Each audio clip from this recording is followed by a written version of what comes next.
When the first dew gathers on the tips of pine needles, the sea breeze carries a soft whisper from the docks. The coastal air of Tyre is cool, a mingling of salty waves and the resinous fragrance of cedar dripping from freshly mended ships. Morning light slowly erases the dampness of night, casting a muted glow on rows of amphorae lined up neatly on marble floors. You open your eyes just as the sun begins to kiss the surface of the sea. Silence rests within the stone house, blended with the gentle sound of waves breaking against the rocks. You inhale deeply, drawing in the warm, salty air, and begin your morning. Morning schedule, dawn to noon, 6 to 8 o'clock, the day's first light. You step out from your clay-floored house and immediately catch the scent of baked barley flatbread, freshly pulled from the open clay oven in the corner kitchen. Breakfast is simple but comforting. A warm porridge of barley or wheat, a spoonful of lentils, a drizzle of cool olive oil, and sweet figs or the sharp burst of a pomegranate. Water from the well rests in a clay bowl, cool and ready to drink. A faint melody of a reed flute floats through the air, mingling with the sound of water dripping from a small copper bowl used by children to wash their hands. You rinse your face, the cool water a refreshing embrace against your skin. 8 to 10 o'clock, the path to the harbor. You walk down narrow alleys, squeezed between red brick houses and tiled rooftops, as the distant scent of fermenting grapes drifts from a small tavern at the corner. At the coastal market, merchants arrange large amphorae filled with olive oil, wine, and salted fish. The salty tang of the sea mixes with the resin of pine and the sharp smell of shipbuilders' glue. You step aside as a donkey trudges past, its baskets heavy with sacks of beans and flour, its slow, rhythmic steps like a muted drumbeat echoing the peace of the morning. 10 to 12 o'clock, mid-morning activities. As midday nears, you rest under a woven canopy near the pier. The air is warming, yet the sea breeze carries a cool sigh across your skin. Ship carpenters are sanding cedar decks to a silky smoothness, using the traditional mortise and tenon joints unique to Phoenician craftsmanship. You catch the clean, earthy scent of cedar oil mingled with resin as they seal the hulls of ships, a fragrance heavy, grounding, and timeless. Other workers are filling amphorae with local wine, kimmer, or olive oil, carefully sealing them with pine stoppers coated in resin, the scent sharp and rich. A group of women merchants is smoothing freshly washed linen at a riverside workshop, the white fabric shimmering faintly in the morning light. Food and sensory atmosphere. Primary aromas. Cool olive oil, the briny breath of the sea, the steam of simmered lentils, and the sweet perfume of fresh figs. Morning flavors. Warm flatbread dipped in olive oil and sprinkled with coarse salt, the soft tenderness of lentils, and the bright, tart sweetness of pomegranate seeds bursting on the tongue. Background sounds. The rustling of linen, the rhythmic knock of wooden mallets on ship hulls, and the soft sigh of wind moving through wicker basket vents and house walls. Tasks and labor. You help weigh amphorae alongside a trade clerk, using a simple balance scale of stone weights and wooden beams. Other duties include stacking amphorae on wooden racks inside the storage warehouse, shielding them from the damp of autumn or the harsh glare of summer. In the hot season, work is often shifted to early mornings or late evenings to avoid the burning heat of the shore. You feel the warmth of the rising sun against your skin, still gentle, not yet scorching. Social and interactions. You greet neighbors and fellow townsfolk, the boatmakers, the cloth traders, the perfumers, small, gentle conversations about the price of cedar wood or the number of wine amphorae set to sail for Carthage. Children play along the edge of the street, chasing small birds, their laughter like the chiming of tiny bells stirring a sense of calm. The city's leader, R.A. is, or a respected merchant, appears by late morning, dressed in crisp white linen, bowing politely to local priests or scholars after their morning rituals at the nearby temple. Climate and seasons. Summer, dry and hot, with midday hours best avoided. The sea breeze is what keeps the heat in balance, offering soft relief.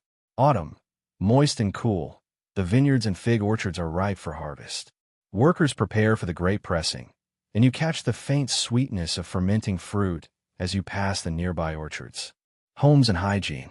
Your house is built of local stone with a clay-packed floor, an open central room, with a kitchen at the rear, and a roof tiled with clay shingles.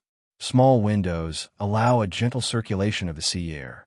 Morning cleanliness is simple, rinsing hands and face from the well or a cistern in the courtyard. The warmth of the air makes the cool water feel both refreshing and alive. After work, you wipe away sweat with a soft cloth rather than taking a full bath. A complete washing is usually reserved for evening or after long voyages. With this slow and serene narrative, you are gently drawn into the morning to midday life of the Phoenicians, breathing in the salt and olive oil, listening to the distant rhythm of carpenters at the docks, and feeling the warmth of quiet tradition. It sets the stage for a calm, cinematic journey into the heart of a world that once thrived along the shores of an endless sea. The sun climbs higher, its golden disk shimmering across the Mediterranean waves like liquid bronze. By midday, the soft coolness of the early morning has surrendered to a gentle heat that presses against the stone walls of Tyre's harbor. Shadows grow sharper beneath the arches of warehouses, and the scent of warm cedar and brine deepens, creating a fragrance both sweet and salty, as if the sea itself has been perfumed by the sun. You find yourself leaning against a carved wooden railing overlooking the harbor. Ships sway softly in the tide, sleek, narrow vessels with curved prows carved like horses or birds. Their sails, folded and resting, are striped with faded purples and reds, colors earned through the mysterious alchemy of murex shells. The creak of rope and timber forms a gentle rhythm, almost like a lullaby, mingling with the distant call of seabirds gliding in lazy arcs overhead. 12 to 1400 hours, the slow heat of midday. The marketplace slows during these hours. Merchants draw canvas awnings across their stalls to shield their goods from the sun. The chatter of buyers fades to soft murmurs, as if the city itself is pausing to breathe. You wander between rows of amphorae, large clay jars etched with faint designs. Some carry wine as dark as garnet. Others glisten with honey or olive oil, their surfaces sweating under the warmth of the day. A woman in a linen tunic fans herself with a palm frond, smiling gently as she offers you a fig still warm from the sun. The fruit's skin, thin and delicate, breaks under your teeth, releasing a burst of sweet, floral juice. Its flavor seems to capture the very essence of summer. Nearby, you hear a smith shaping bronze into a small decorative hook. Each strike of his hammer is slow and deliberate, not the harsh clang of heavy work, but a measured, patient rhythm, like someone tapping on the edge of sleep. The smell of heated metal drifts lightly through the air, mixing with the perfume of spices from a nearby stall, cinnamon, cumin, and coriander, traded from lands so distant they feel like dreams. The heat encourages stillness. You sit beneath a fig tree at the edge of the market, watching how sunlight filters through its leaves, scattering dapples of gold onto the ground. A jug of cool water rests beside you. Its clay surface is rough to the touch, and when you lift it, you can feel the condensation against your fingertips.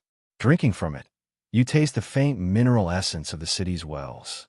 14 to 1500 hours, rest and reflection. The people of Tyre know how to honor the midday pause. It is a time not only for rest, but for quiet rituals. In a shaded courtyard, you see an elder seated on a wooden stool, weaving thin cords of rope from hemp fibers. His motions are steady and hypnotic, his hands moving as if guided by memory more than sight. Each twist and pull of the rope emits a faint dry rustle, the sound of hours slowly unwinding. Children nap on reed mats inside their homes, the soft hum of flies in the background like a distant, droning lullaby. Women tend to pots of lentil stew, their soft chatter echoing in the narrow stone alleys. A pot of honey dates sits cooling near the kitchen doorway, their sticky sweetness inviting you closer. Inside a modest house, you notice the daily chores unfolding with deliberate grace. A young man polishes a bronze mirror until it gleams, catching the glint of sunlight like a liquid flame. His sister sweeps the floor with a palm broom, moving in slow, circular arcs. Dust rises briefly, dancing in the shaft of light before settling again, as though nothing ever disturbed its peace. The air smells of baking bread. A neighbor has just slid rounds of flatbread into the clay oven. The aroma is thick and comforting, warm grain, yeast, and a trace of wood smoke. You imagine breaking the bread later, dipping it into olive oil scented with wild thyme, and tasting the quiet simplicity of a meal that hasn't changed in centuries.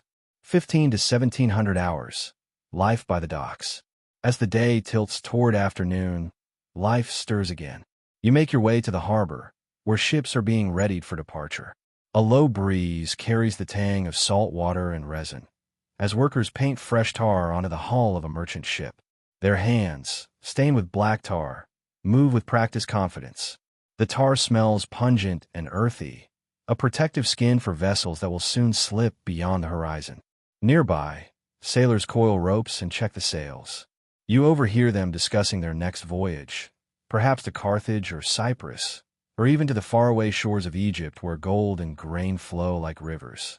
Their voices are low and steady, almost soothing, as they work with a rhythm born of repetition. The language of the sea is quiet and efficient. A nod, a rope pulled taut, a quick glance at the sky.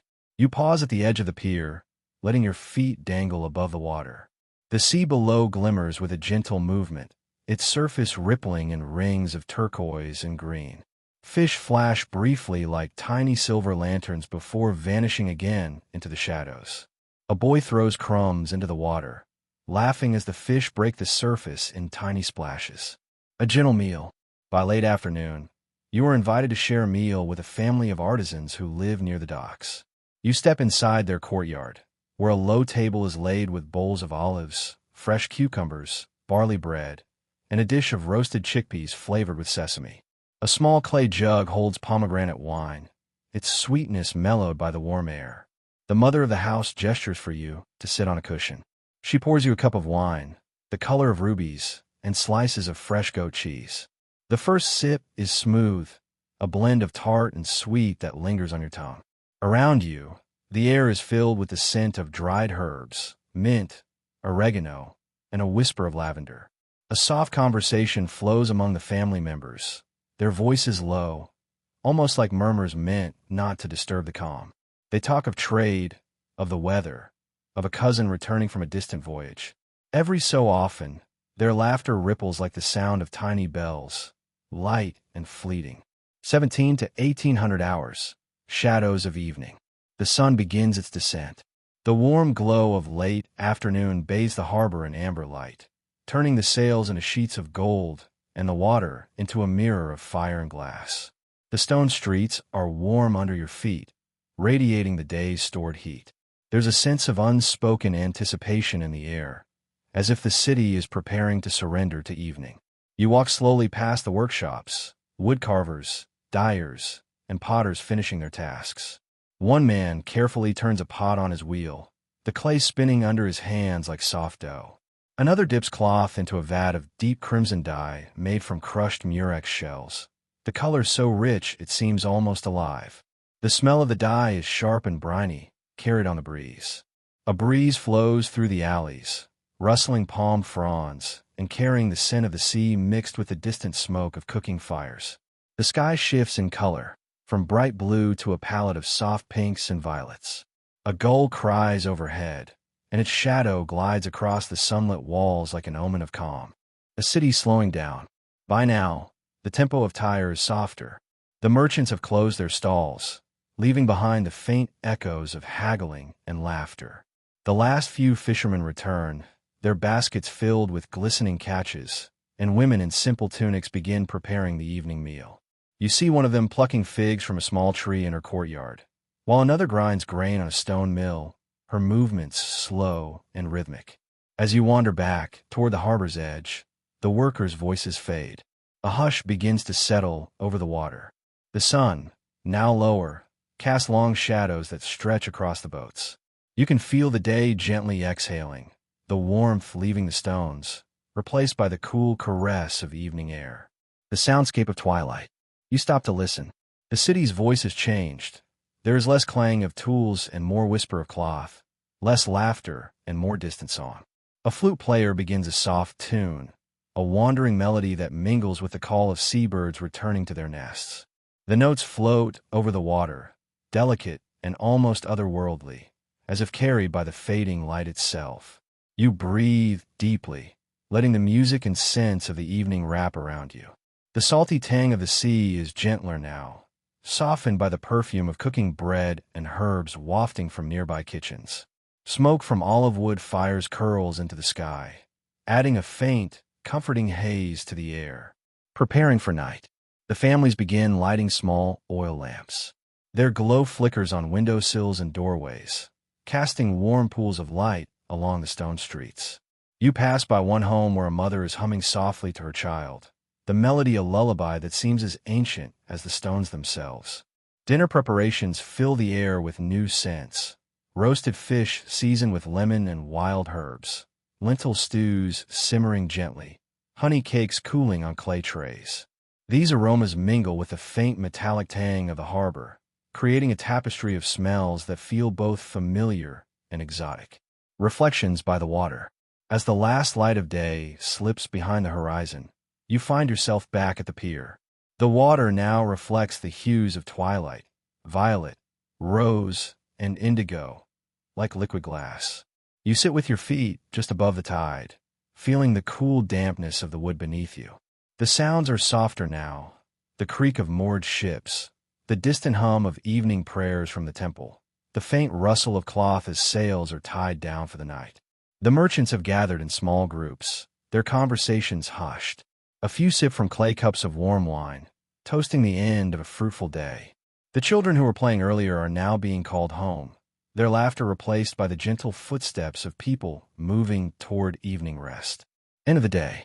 By now, the sky is deepening into shades of purple and navy, scattered with the first glimmering stars. The world slows, as if the city itself is preparing to drift into a dream. You feel it too, the calm weight of the day settling over your shoulders, the quiet satisfaction of having lived each hour fully, immersed in simple yet rich moments. The harbor of Tyre becomes a place of reflection. The ships, once bustling with workers, now rest in silence, their masts like tall shadows against the night sky. The smell of cedar lingers, mingling with the cool breeze that sweeps in from the open sea. It is peaceful, timeless, and filled with the subtle magic of a world that once lived and breathed with the rhythm of the waves.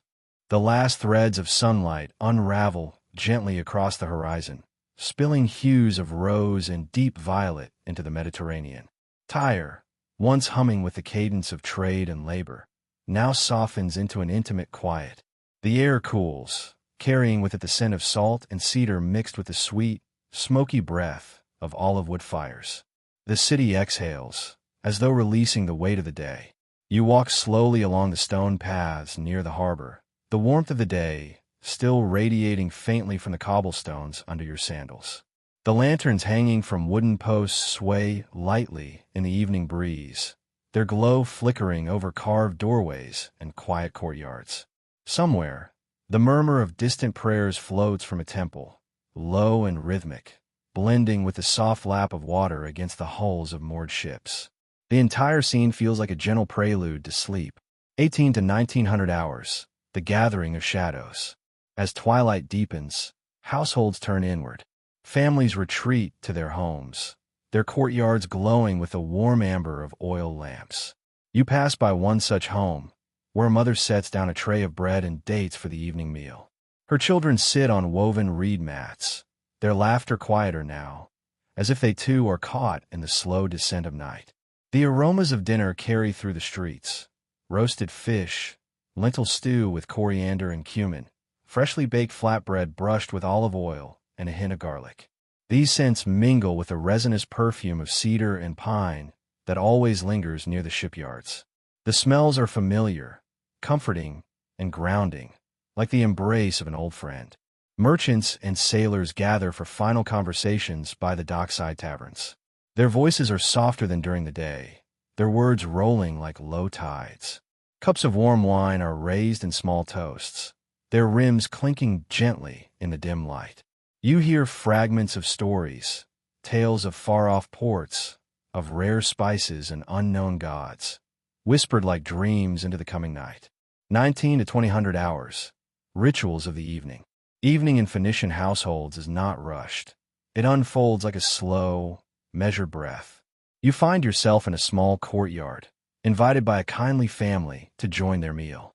A low table is spread with olives, goat cheese, figs, and a stew of chickpeas and herbs.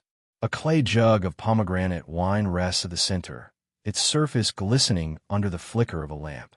The father of the house breaks a round of barley bread, dipping it into a small bowl of spiced oil before passing it around. Each motion is unhurried, each gesture deliberate. Conversation flows gently, with pauses long enough to hear the evening wind. They speak of the day's work, of the ships readying for their next journey, and of the stars that will guide the sailors tonight. After the meal, the family performs simple but meaningful rituals. The lamps are refilled with oil and trimmed so the flames burn steadily, casting a golden glow on the plastered walls. The children wash their hands and faces in cool water drawn from a clay jar, the splash of water echoing softly. A scent of crushed herbs, perhaps lavender or rosemary, is released into the air to calm the senses before sleep. 20 to 2100 hours. The city slows to silence. The streets begin to empty. The marketplace is deserted now, its stalls closed, the woven awnings folded and tied. Only the quiet clop of a donkey's hooves and the occasional bark of a distant dog break the hush. You feel the city's rhythm slow further, like a heartbeat at rest. You pause near the temple precincts, where a small group of priests chant evening hymns. Their voices are low and resonant, vibrating through the stillness like a soothing hum. A bronze incense burner sends spirals of fragrant smoke into the air, sweet myrrh and frankincense, curling upward like silver ribbons toward the night sky. The harbor itself has changed. The earlier clamor of sailors and merchants has given way to the creak of moored ships rocking gently in the tide. Lanterns swing from masts, casting pale circles of light on the dark water. You walk along the pier, the wooden planks cool underfoot, the scent of tar and salt still strong. The water glimmers, catching the first reflections of the stars above. The rhythm of night. Even in your sleep, the harbor breathes. The sea moves with its ancient heartbeat, carrying dreams of faraway lands. Perhaps you dream of the ships anchored offshore, their crews dreaming too, sharing visions of home and distant markets, of families waiting by quiet fires. Somewhere, a priest still tends the temple flame, keeping it alive through the night. Its glow is unseen by most, but it burns like a promise, like a silent prayer that the city will awaken tomorrow with the same warmth and purpose. The world narrows into stillness. The stars shimmer overhead, and all of Tyre drifts into that fragile, floating state between waking and dream. You, too, surrender, feeling the deep, ancient quiet settle in your bones, as if you've become part of the harbor itself, a soul resting beneath the same night sky that has watched over Phoenician sailors for millennia. The first light of dawn returns to Tyre like a soft whisper, brushing against the dark horizon and painting the sky with strokes of pale gold and gentle rose. The air is cooler now, carrying the faint breath of the sea and the lingering fragrance of cedarwood from the shipyards. It is the hour when dreams begin to dissolve, when the boundary between night and day is thin, fragile, and full of promise. You open your eyes to the dim glow of an oil lamp, its flame flickering softly as if reluctant to give way to the coming light. Outside, the city stirs in hushed tones. The faint clatter of amphorae being moved, the distant bleat of a goat, and the murmur of voices, low, careful, and almost reverent, begin to weave a tapestry of awakening life. 5 to 6 o'clock, the first breath of morning. You step outside, and the world is still cloaked in shadow. The streets are empty, yet alive with subtle sounds. The soft brushing of straw brooms as women sweep their courtyards. The trickle of water as clay jars are filled at communal wells. The harbor is a different creature at this hour. The ships, moored and resting through the night, now begin to sigh and creak, as if they too are waking. A few dockside workers move like silhouettes, carrying baskets of supplies, barley, fish, and amphorae of oil, preparing for the day's first tasks. Their breath rises in faint white clouds in the cool morning air. A fisherman passes by, his skin browned and weathered from years under the sun, his hands calloused yet graceful as they carry a net woven by his wife. He nods to you, not with words, but with a quiet acknowledgement, as though sharing a silent understanding that the day has begun. The smell of damp wood, mingled with the sharp brine of seaweed and the faint metallic scent of wet iron nails, drifts up from the docks. A seabird calls overhead, its cry breaking the stillness, and for a moment, all feels as though the city is holding its breath before the pulse of daily life begins. 6 to 7 o'clock, the elite awaken. High above the docks, in homes built of pale stone and lined with carved wooden shutters, the wealthy merchants awaken to a different kind of morning. Their houses face the sea, not out of necessity, but as a declaration of prestige, a view of the horizon that speaks of power, trade, and connections beyond the known world. In one such house, the head of a merchant family begins his day. He is an older man, his beard carefully trimmed, his hair dark but streaked with gray from years of negotiating with distant traders. He rises from a bed layered with fine linens, imported from Egypt, the fabric smooth and cool against his skin. Servants move quietly around him, bringing bowls of warm water for washing, scented lightly with crushed mint and bay leaves. The aroma is crisp and refreshing, awakening the senses with its coolness. A silver mirror rests on a low table, reflecting the dim light as the merchant washes his face, his eyes heavy with sleep, but sharp with calculation. Breakfast for the elite is a careful ritual. Plates of soft cheese, figs drizzled with honey, and slices of barley bread dipped in rich olive oil are brought out. The merchant eats slowly, sipping a mild, spiced wine diluted with water, while discussing the day's plans with his eldest son, new shipments of glass, the price of purple dye, and the expected arrival of a fleet from Sidon carrying rare cedar logs. From his balcony, the merchant watches the harbor come alive. Below, dockworkers lift crates and roll barrels, their movements heavy and unpolished, while his own day will be spent in the shade of courtyards, negotiating prices over cool cups of pomegranate wine. There is a gulf of difference between their lives, yet both are bound by the same sea. 7 to 8:30, the workers' morning. On the docks, the workers' morning meal is simpler: barley bread, dipped in a thin lentil broth, and a handful of dried dates. They sit on overturned crates or directly on the wooden planks, eating with quick, steady hands, as though every bite must be earned with sweat. The air smells of salt and smoke. Fires are lit in small clay hearths, where fish are grilled in preparation for long hours ahead. The scent is sharp, savory, mingled with the sweet burn of olive wood. Conversations here are brief, often just nods and grunts, as the men ready themselves for the lifting, hauling, and endless tightening of ropes that will occupy them until dusk. Their tools are simple but well-worn: bronze hooks, wooden levers, and thick hemp ropes, all smelling faintly of tar. The sun begins to rise higher, casting a pale, honeyed glow across the docks, making every wet plank glisten like polished stone. You find yourself drawn to their rhythm. There is something hypnotic about the way they move in unison, lifting and lowering crates, tying and untying knots, as if their work is a form of silent music. The creak of ropes, the thud of amphorae set into storage, and the splash of water against the pier blend into a natural symphony. 8:30 to 10 o'clock, the dividing paths. As the day unfolds, the contrast between the wealthy and the laborers becomes more visible. In the shaded courtyards of the merchant class, the air is cool and fragrant with herbs planted in clay pots: basil, thyme, and mint, their leaves glistening with dew. Servants sweep the floors, polish bronze vessels until they shine like small suns, and arrange jars of imported perfumes on wooden shelves. The women of the elite household begin their own routines, braiding their hair with threads of colored wool or binding it with small bronze pins.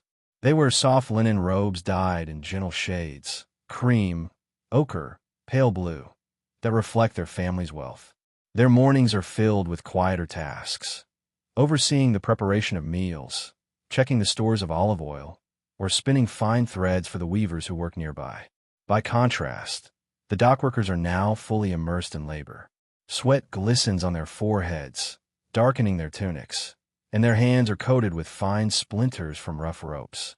Their bodies bend and straighten in a pattern as old as the city itself, their muscles moving like waves, constant, inevitable, and unrelenting.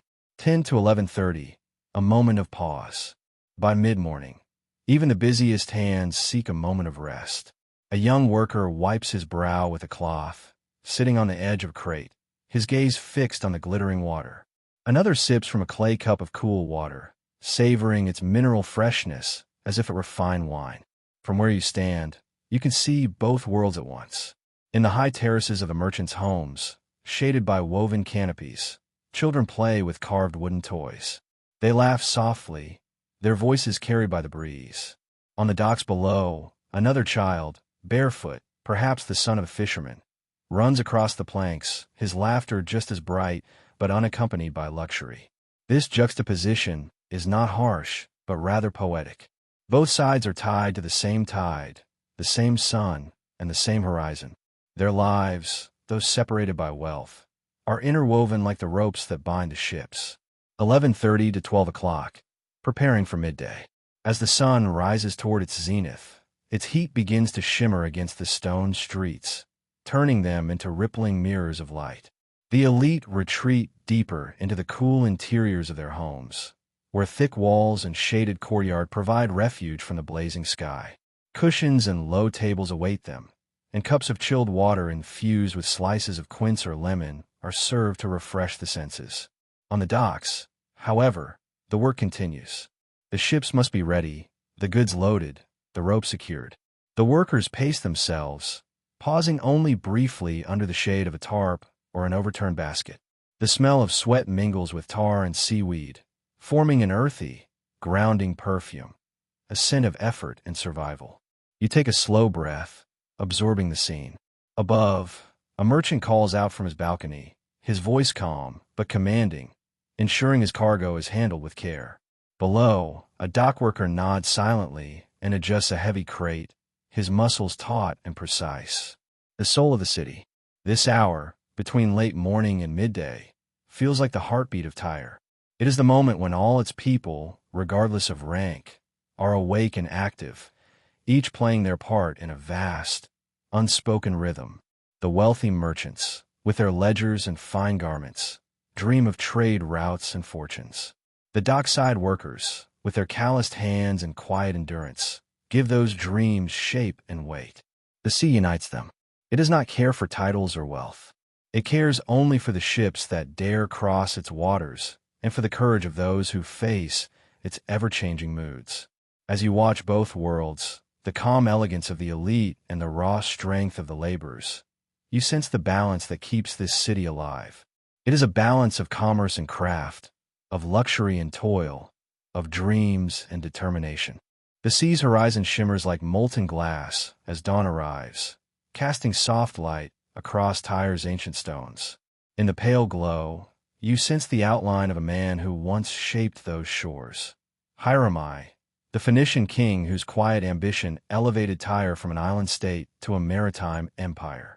It is said he was called "My Brother is Exalted," one who lifted his city's destiny toward the infinite blue.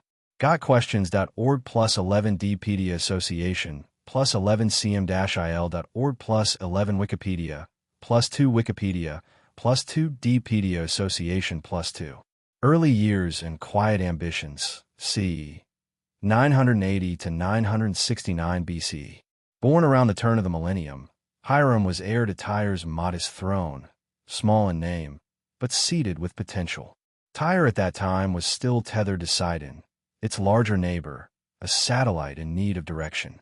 When Hiram ascended around 969 BCE, he carried a vision not of conquest, but of harmony between land and sea. Dpedia Association, Academia Lab, academic dictionaries, and encyclopedias. Imagine a young Hiram standing on the island's shoreline. Waves lap at his feet, olive groves murmur in the breeze, and behind him, the stone of Tyre's narrow lane stretches into the heart of the city. He felt the pulse of trade in every ripple of the harbor, and its promise whispered to him, expand, connect, endure, creating the sea embrace, canal, walls, and temples. Hiram's first task was to bind fragmented shores into something unified. He ordered the islets and reefs that dotted the coast to be filled and walled, forging the scattered parts of Tyre into one cohesive whole. one island firm against both tide and enemy. BIBillyMapper.com +15 Heritage History +15 Got Questions .or +15.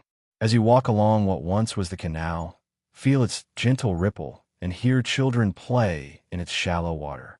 Picture Hiram's artisans carving stone with rhythmic precision, each dust-laden strike a note in the quiet symphony of urban transformation. Temples to Melkart and Astarte rose behind those walls, stones still warm from the sun, incense lingering in their shadows, and votive offerings glinting in candlelight. Phoenicians.com +1 Wikipedia +1. Trade, timber, and temple, alliance with Solomon. Under Hiram's reign, Tyre thrived not through conquest, but through collaboration. He formed a gentle alliance with King David and later King Solomon of Israel, a partnership of cedar and craftsmanship. When Solomon envisioned a temple in Jerusalem, Hiram responded with ships laden with Lebanon's finest cedar, masons, and artisans, with measured care and quiet generosity. cm-il.org +15 Encyclopedia Britannica +15 Phoenicians.com +15. Imagine the harbor alive with Phoenician mariners, sails billowing with dew and hope. Each amphora of olive oil, each carved stone, and each skilled craftsman embarked as an offering across the sea. At night, incense burned in Jerusalem while Tyre's streets lay quiet, the memory of those shipments hanging in the salty air. Solomon repaid Hiram with towns in Galilee and shared access to inland trade routes.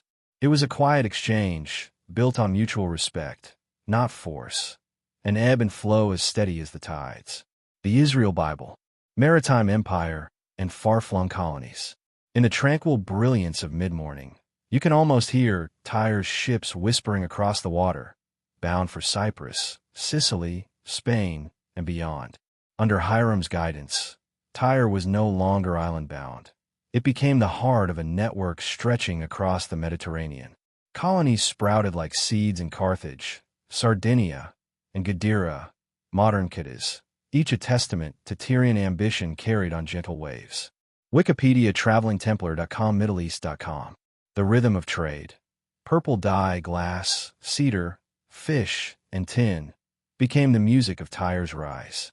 By midday heat, warehouses brimmed, amphorae lined the docks, and craftsmen, the stonecutters, shipwrights, dyers, worked in serene coordination. The empire grew not by sword but by ship, each voyage a thread weaving Tyre into the tapestry of distant lands. Stability and legacy. Reign of 34 years. Hiram reigned quietly for 34 years, until about 946 or 947 BCE, ruling with steady hands and forward eyes. According to Josephus and ancient Tyrian chronicles, he lived 53 years, a lifetime framed by sea salt and sunlit stones. Wikipedia +2 Wikipedia +2 The Israel Bible +2.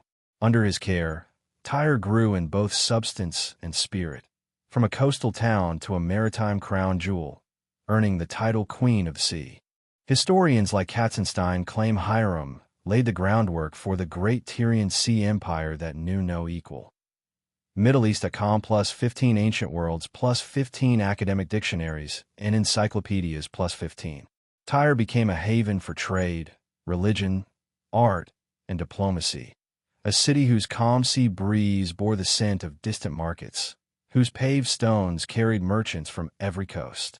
The harmony of its rise felt less like ambition and more like destiny fulfilled. Sensory echoes of his court. Find yourself inside Hiram's palace at sunset. The breeze carries the soft scent of cedar logs stored for construction, mingled with incense burning for Astarte and Melkart. A gentle harp strums in an inner chamber. The light is golden, warming carved bronze vessels and flickering on polished stone floors. Hiram's voice, when shared in council, is calm, clear but not loud, an invitation to collaboration rather than command. Visitors from Israel, Cyprus, or Sidon are met not with pomp, but with courtesy, wine cooled by sea breeze, bread fragrant with time, and conversation that lingers like the taste of honey on the tongue. Each builder carries mortar underfoot, each shipwright hums as he fashions planks, each sound a lullaby of creation, of cities rising. Suppression and sovereignty, Utica and Sidon. Not all of Hiram's legacy was peaceful. When a Tyrian colony at Utica, near Carthage, rebelled, Hiram acted not with vengeance, but with firmness, restoring stability and ensuring his maritime commerce remained unbroken. Phoenician.com academic dictionaries and encyclopedias, +1 Wikipedia, +1. Sidon, once the dominant city, became a junior partner under Tyre's expanding reach. Hiram's diplomacy, not just ships, rebalanced regional power.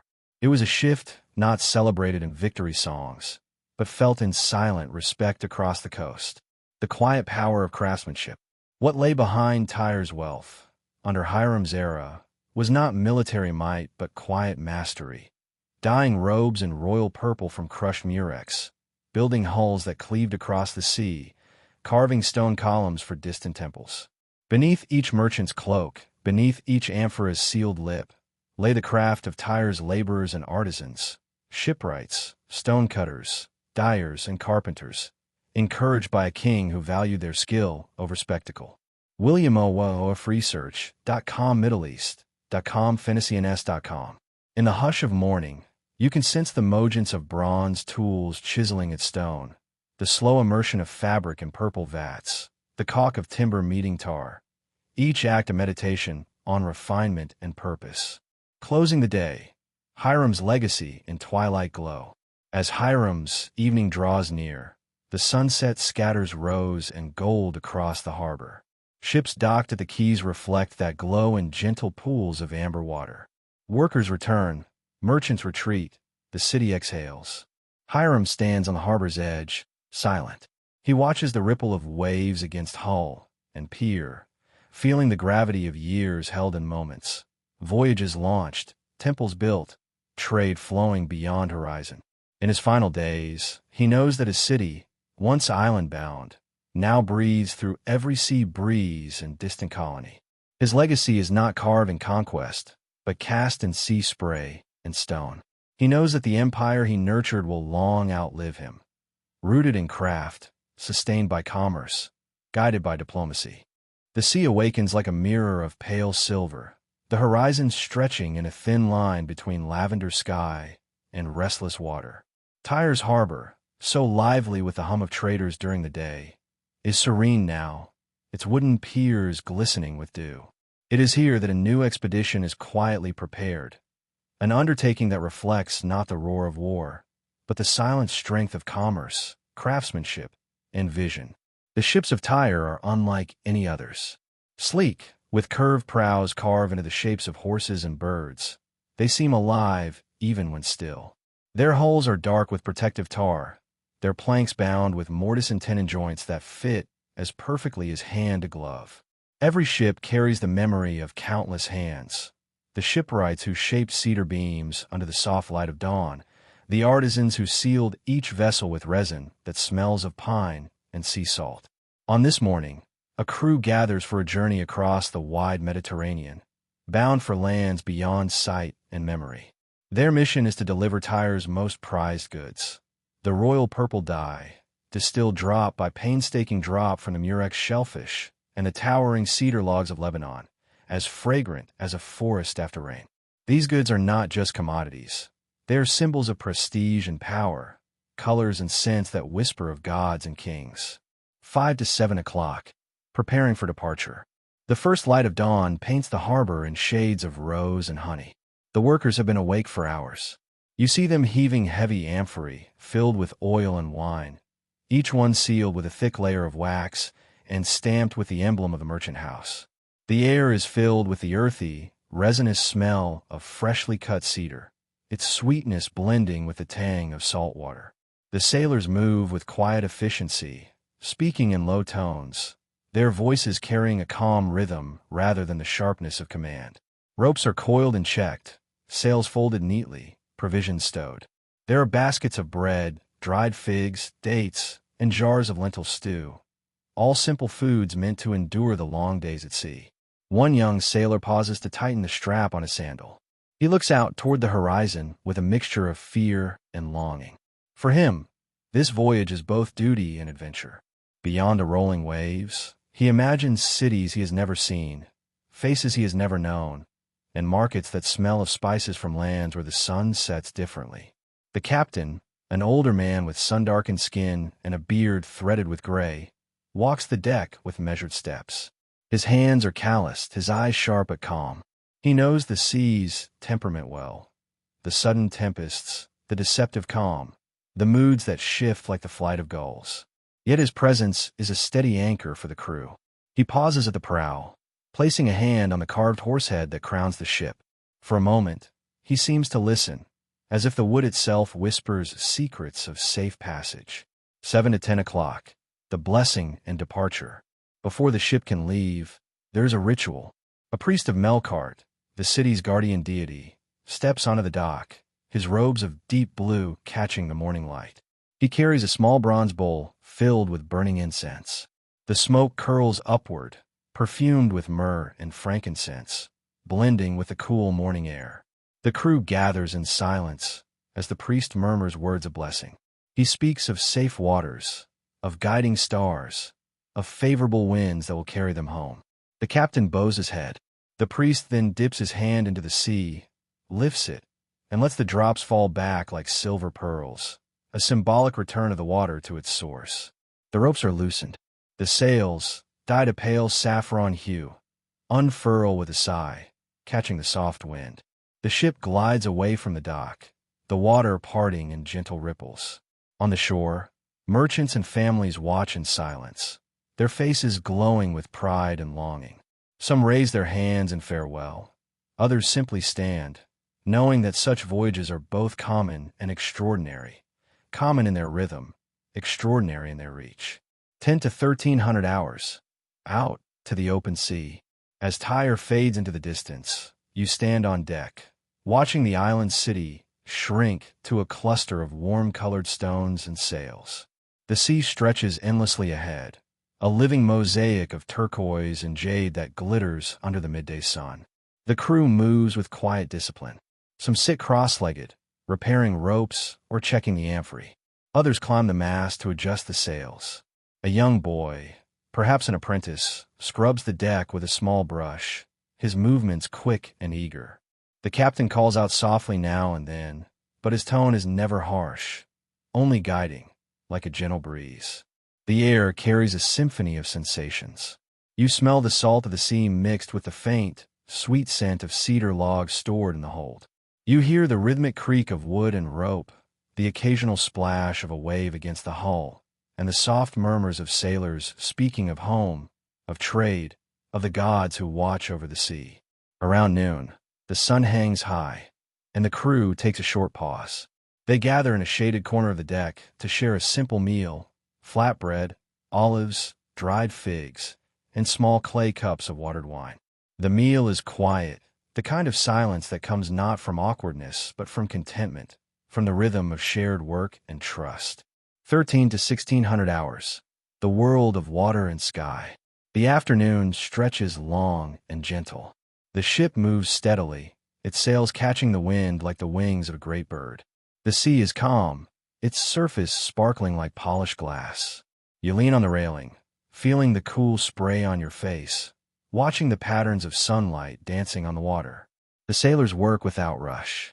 Some polish the bronze fittings on the deck, their hands moving in circular motions that catch the light.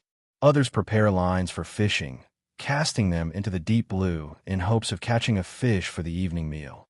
The youngest among them hums a tune, a simple, repetitive melody that seems to blend with the whisper of the wind and the distant cry of seabirds. Time moves differently at sea. Each hour feels both fleeting and eternal, as if the ship exists in a world suspended between earth and sky. You close your eyes for a moment, listening to the slow heartbeat of the vessel, the groan of timber, the sigh of sails, the faint lap of waves. It is like listening to the pulse of a living creature, ancient and wise. 16 to 1800 hours, approaching a distant shore. As the afternoon light begins to soften, a faint line appears on the horizon, a shadow that will soon become a shore. The sailors point toward it, their voices calm but laced with a quiet excitement.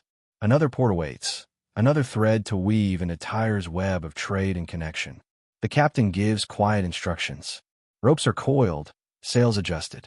The scent of resin grows stronger as workers check the cedar logs, ensuring they are secure and ready to be offloaded. Amphorae are shifted slightly. Their clay surface is cool and rough under the sailors' hands. The ship glides forward, its shadow stretching across the golden water. As you watch the approaching land, you feel the weight of centuries, the knowledge that countless voyages like this have unfolded under the same sun, over the same waters. The sea holds all their stories, all their quiet triumphs and struggles. The spirit of the voyage. What makes this voyage remarkable is not its grandeur, but its harmony.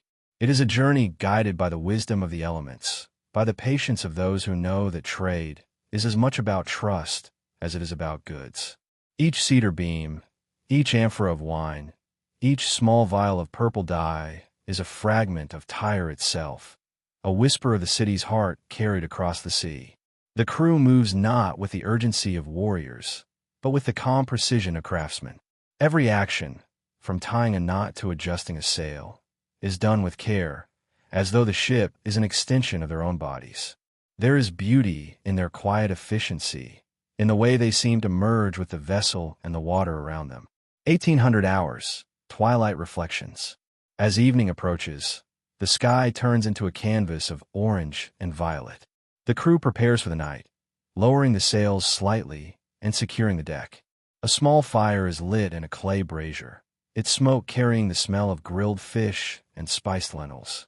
The sailors sit in a circle, sharing stories of past voyages, of storms survived, of strange markets filled with unknown spices, of stars that seem to whisper directions. Their voices are low, blending with the murmur of waves.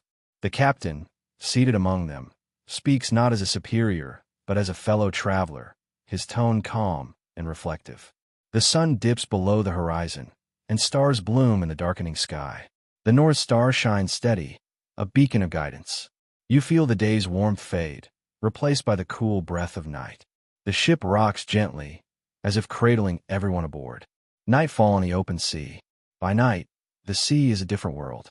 The surface is dark and glossy, reflecting the moon like a trail of silver. The sails, pale and ghost-like, sway against the stars. The crew moves quietly now, some resting on the deck, others keeping watch, their eyes scanning the horizon with patient focus. The air is filled with subtle sounds, the soft lapping of water, the faint rustle of sails, the occasional creak of wood. It is a lullaby written by the sea itself, a song older than the stones of Tyre. You close your eyes for a moment, breathing in the salty, resin-scented air. The ship feels alive beneath you, a living bridge between worlds.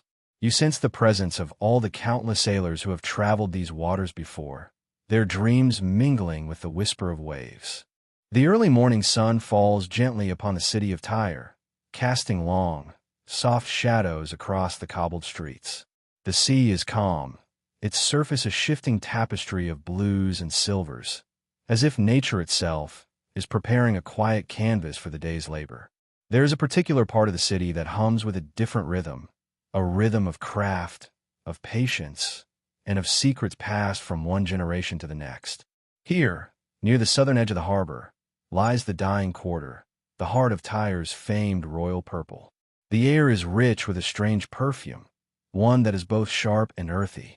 To the uninitiated, it can be overwhelming, the scent of crushed sea snails mingling with brine and smoke, but to the dyers of Tyre, it is the fragrance of wealth and status. It is the smell of a color that kings and queens would covet, a hue as deep as midnight wine, as rare as starlight on still water. The origins of the secret. Long ago, as the story is told among the artisans, the god Melkart himself revealed the secret of this precious dye. It is said that while walking along the shore with his beloved, the goddess Tyros, his dog bit into a sea snail, and its mouth was stained with the most brilliant purple. Tyros demanded a garment of the same color, and so the secret of the murex dye was born. Whether this tale is myth or memory, the people of Tyre believe it with a reverence that transforms each act of dyeing into something almost sacred. As you enter the dying quarter, You can feel the echo of this myth in the quiet pride of the workers. They are men and women of few words, their hands stained in shades of indigo, crimson, and the elusive purple. They wear simple tunics, but their eyes hold the brightness of those who create something eternal. When they look at a vat of simmering dye, they're not just seeing color. They're seeing history, ritual, and a link to the divine. The process, a symphony of patience. The creation of purple dye is not for the impatient. It begins with a collection of murex snails, small creatures with shells that spiral like tiny labyrinths. These snails are gathered from the rocky coasts, their shells glistening with seawater as they are brought to the dye houses in woven baskets. The morning air is filled with the soft clinking of shells and the low murmur of workers discussing the tides and the latest catches. Once in the dye workshop, the snails are carefully cracked open to reveal the tiny sac of fluid within, the source of the magical pigment. This fluid is pale and unremarkable at first, but when exposed to air and sunlight, it transforms, darkening slowly, like a secret blooming in silence. The workers handle it with a reverence usually reserved for sacred objects, knowing that each drop is more precious than gold. The fluid is placed into large clay vats filled with seawater. These vats sit under the open sky, their surfaces reflecting the shifting clouds and the occasional flight of a seabird. The mixture is left to ferment, stirred occasionally by wooden paddles that leave ripples dancing across the surface. The smell is strong, a mix of the sea and the faint metallic tang of the dye's chemical magic. But as the days pass, the color deepens into something rich and luminous, a purple so vivid that it seems to carry its own light. The rhythm of the workshop. The workshop itself is a place of quiet focus. Workers move slowly and deliberately, as if each action is part of a sacred dance. There is no shouting, no hurried motion, only the steady rhythm of hands dipping cloth into vats, the soft rustle of fabric as it is lifted and wrung, and the occasional creak of wooden beams overhead. Bolts of fine linen, woven in nearby villages, are carefully lowered into the vats. The cloth is pale at first, almost ghostly, but as it soaks in the dye, it takes on layers of color, shifting from pale blue to deep violet, then finally to the regal purple that Tyre is known for. It is a process of transformation, like watching twilight fall over the sea, each moment bringing a deeper hue, a quieter beauty. You watch as one worker, his hands stained the color of wine, lifts a cloth from the vat. He wrings it slowly, the excess dye running off like dark rain, staining the ground in thin streams. The cloth itself glows with an inner richness, as if it has absorbed not just color, but the essence of the ocean and the sky.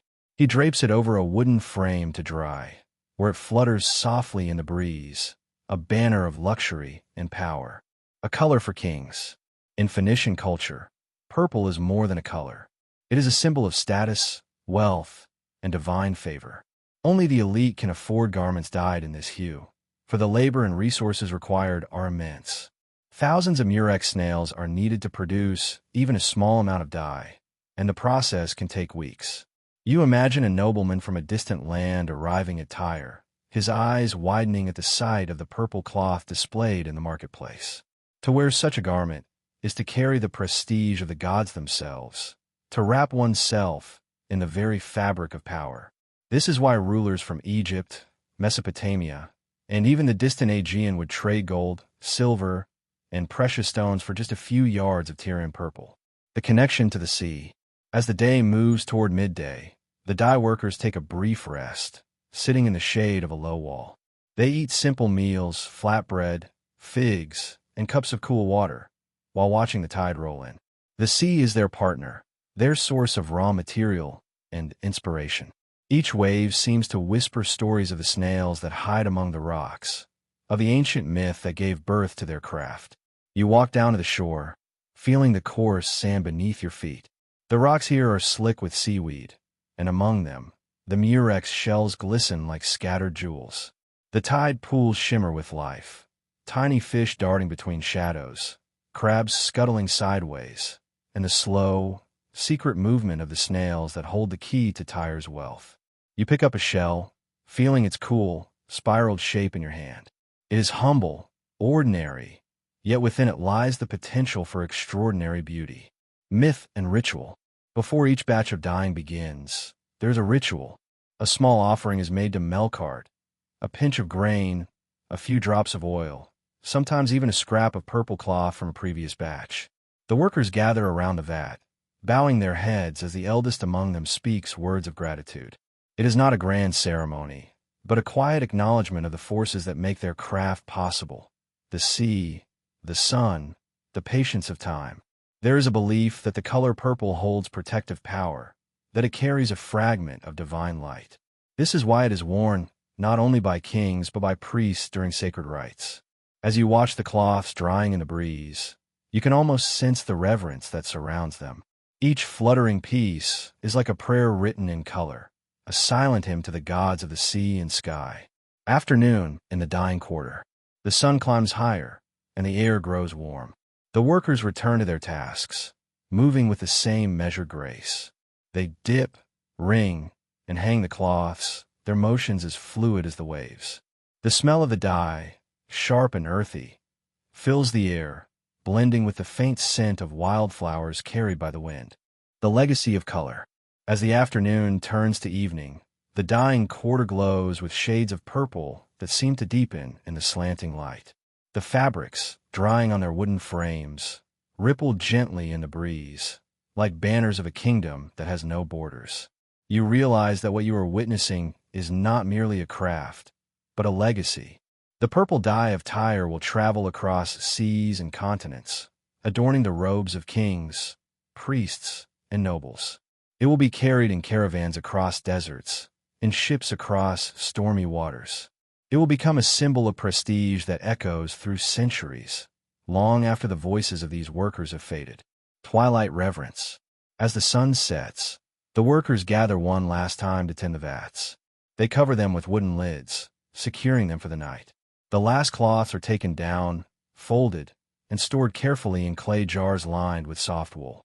The day ends as it began, with quiet reverence.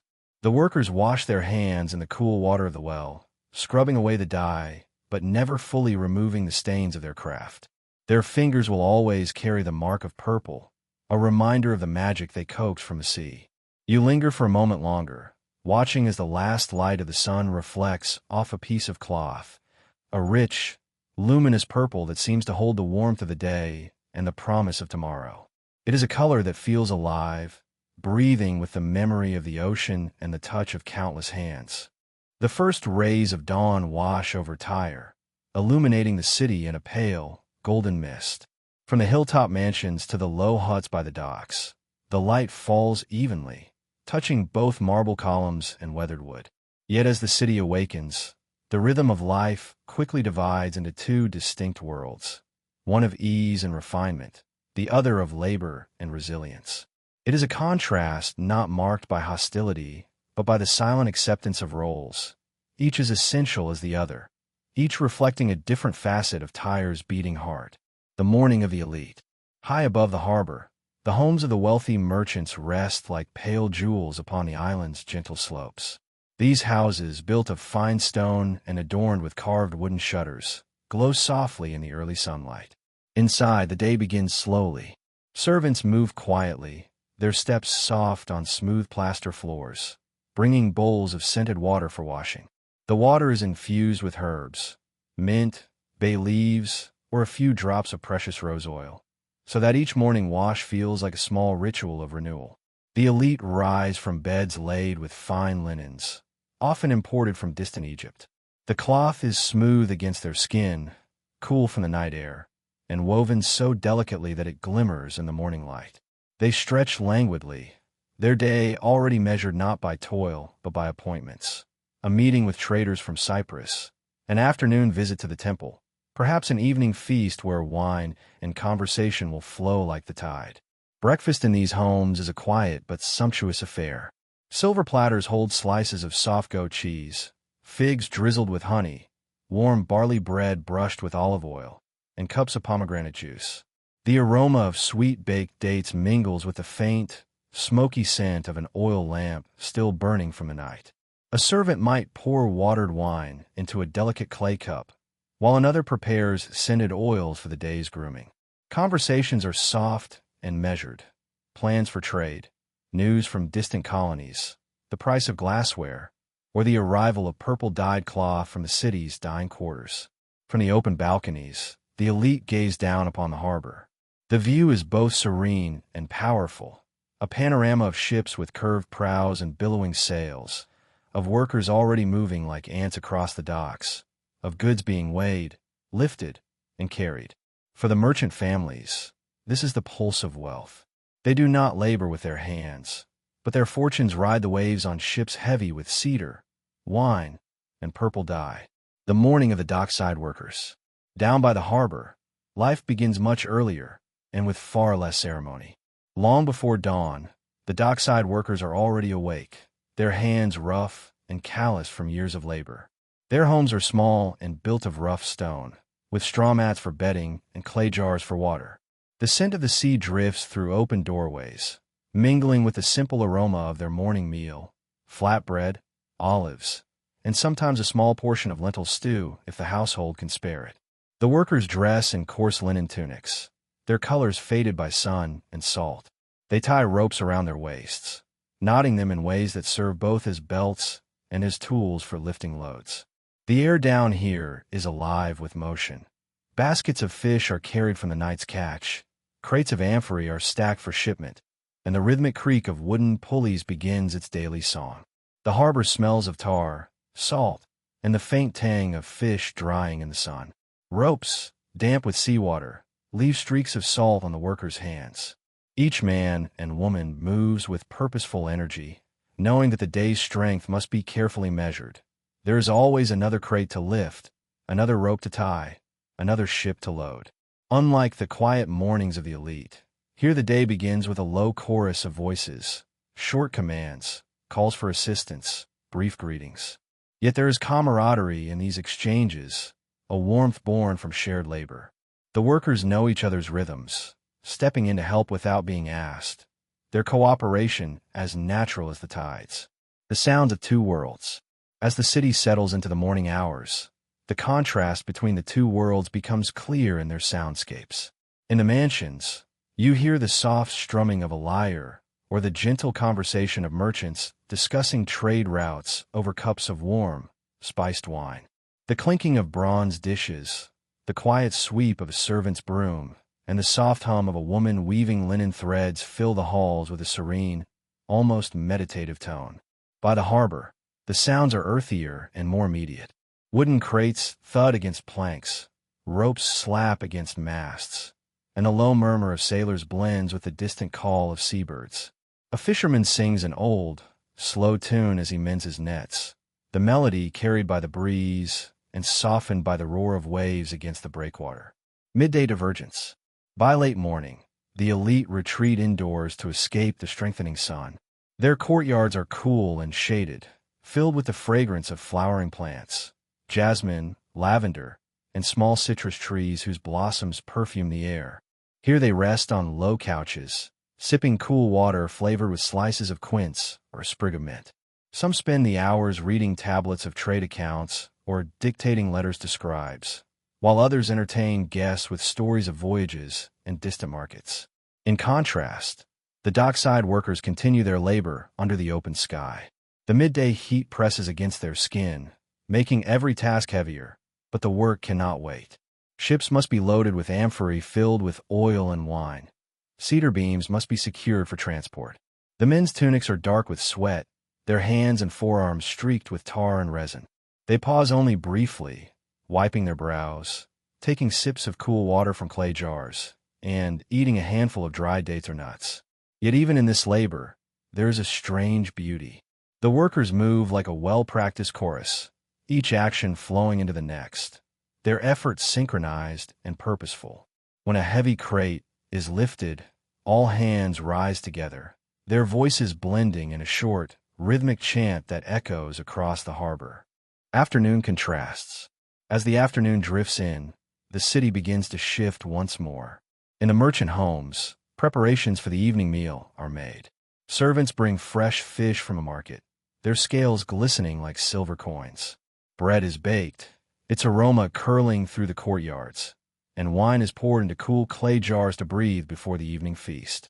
The elite families sit together, sometimes with guests from far-off lands, their conversations weaving through trade agreements, news from colonies, and the subtle politics of alliances. Down by the docks, the workers' day nears its peak. Ships bound for distant ports must be ready to depart before sunset, and the pace quickens. There is a finality to the afternoon work, a rush to secure the last bundles, to patch the last tear in a sail, to ensure every item on the manifest is accounted for. The sun begins to dip lower, casting a warm amber glow across the harbor, turning the water into a sheet of liquid fire. The workers pause briefly, not to feast, but to rest in the glow of their accomplishments. Sitting on the edge of the dock, feet dangling over the water, they watch the reflection of the sky ripple with the tides. A fisherman might pull out a small pipe and play a slow, wistful tune, while others share quiet stories of their families or distant memories of childhood on these same shores. Evening in the mansions. As evening falls, the elite homes come alive with light. Oil lamps are lit, their flames flickering softly against painted walls and carved wooden beams. The tables are set with bronze dishes, platters of roasted lamb or fish, and bowls of olives, figs, and honey dates. The scent of cinnamon and clove drifts through the rooms, mingling with the smoke of incense burning in small clay cups. The meal is slow and deliberate. Wine flows, stories are told, and laughter rings softly through the courtyards. A musician might play a lyre or a reed flute, the notes weaving into the warm air like threads of silk. From the balconies, the merchants look down at the harbor, watching as the last ships settle for the night, their sails folded, their masts swaying gently. Evening at the docks. For the dockside workers, the evening is quieter, humbler, but no less meaningful. After the day's labor, they return to their homes, carrying with them the smell of salt, sweat, and tar. Their meal is simple but hearty: bread, lentil stew, perhaps a piece of grilled fish if the day's work was good. Families sit together on reed mats, eating slowly, sharing stories of the day's work and the small joys of life. As darkness deepens, a few workers remain at the harbor, tending to ships that must leave at dawn. They light small torches, their flames dancing against the water, casting golden paths across the waves. The harbor quiets, the voices fade, and the city begins to breathe in unison once again. Two worlds, one pulse. As you walk through Tyre at night, you can feel both worlds settling into their own rhythms. The elite rest in comfort, dreaming of trade and wealth, while the workers sleep with the ache of labor still in their limbs, their dreams filled with the sound of waves and the scent of the sea. Yet both worlds are bound by the same tide, the same sky, the same sea that gives Tyre its life. The merchants need the strength of the workers, just as the workers rely on the ships and trade routes shaped by the merchants' ambition. It is a balance, unequal in luxury, perhaps, but equal in purpose. There are places in Tyre where time feels strangely heavier, as though every stone and whisper of wind holds secrets too ancient to name. Among these places, the sanctuary of Melkart, the city's patron deity, rises not just as a temple of worship, but as a vessel of mystery. Even in the quiet of dawn, its silhouette dominates the skyline, a place of shadows, firelight, and rituals that have long slipped beyond the grasp of written history. Melkart was more than a god to the people of Tyre. He was the heart of the city, the soul of its voyages, the unseen hand guiding its ships across the restless waters. Yet the ways in which his priests honored him remain elusive. Archaeological fragments, burned offerings, fragments of bronze vessels, faint carvings on weathered stone, tell us only that something profound occurred there. But what? No voice from that era fully explains the secrets of the rites, and so we are left with only fragments, quiet as dream echoes. The quiet approach to the temple. Imagine approaching the temple at dusk. The narrow streets of Tyre open into a wide courtyard paved with smooth stone, its surface warm from the sun's lingering touch. Oil lamps flicker along the edges, their flames swaying like slow-breathing spirits. The air is rich with the scent of resin, myrrh, and olive oil, blending with the salt of the nearby sea. At the heart of this space, the temple stands with its tall, weathered columns. They are not gleaming and new, but darkened by time and the smoke of countless offerings. Bronze doors, etched with spirals and symbols now dulled by centuries of touch, stand half open, as if inviting and warning at once. The shadows inside are cool, layered with the quiet weight of ritual and memory. Echoes of rituals forgotten. The rites of Melkart are thought to have been seasonal, tied to cycles of renewal, death, and rebirth. Some ancient writers whisper of a sacred fire that burned continuously in the temple's inner court, tended day and night by priests who never spoke of what they saw. Others hint at ceremonies held at night, where the city's elite and chosen priests gathered under the stars, their faces veiled, their movements slow and deliberate as they carried offerings to the god. What were these offerings? We cannot say for certain. Archaeological remains suggest animals, lambs, doves, perhaps even the sea's bounty, like fish or shellfish, were placed upon the altar. There are traces of cedar ash mixed with crushed murex shells, a pairing of land and sea, as though the very essence of Tyre's wealth was offered back to the divine. Yet beyond these fragments, silence lingers. Some imagine that the priests sang softly as the flames danced, their chants mingling with the distant sound of waves, creating a lullaby of fire and water. Others believe that the rites involved moments of complete stillness, where all sound ceased except the crackling of the sacred flame. The truth is hidden, blurred by the centuries, and perhaps that is as it was meant to be. The unanswered questions. Why did these rites remain so secretive? Did they guard the knowledge because it was too sacred, or too dangerous, to be shared? Were the ceremonies meant to reflect the eternal cycle of life and death, like the rising and setting of the sun over the horizon? No record answers these questions, and so they remain, drifting through time like forgotten prayers. We know only that Melkart was associated with fire, with life that springs from the ashes, with voyages that cross unknown waters and return transformed. His temple may have echoed with the footsteps of sailors leaving offerings before setting sail, hoping for calm seas, safe harbors, and a return to familiar shores. But how they prayed, how they believed their voices reached the god, is veiled in the quiet folds of history. An evening in the temple precinct. Picture yourself wandering into the temple precinct as evening deepens. The city behind you hums faintly with the last sounds of trade, but here, within these sacred walls, a hush falls over everything. The columns cast long, slender shadows across the flagstones. The braziers glow with a dull, orange light, filling the air with the scent of warm cedar and faint incense.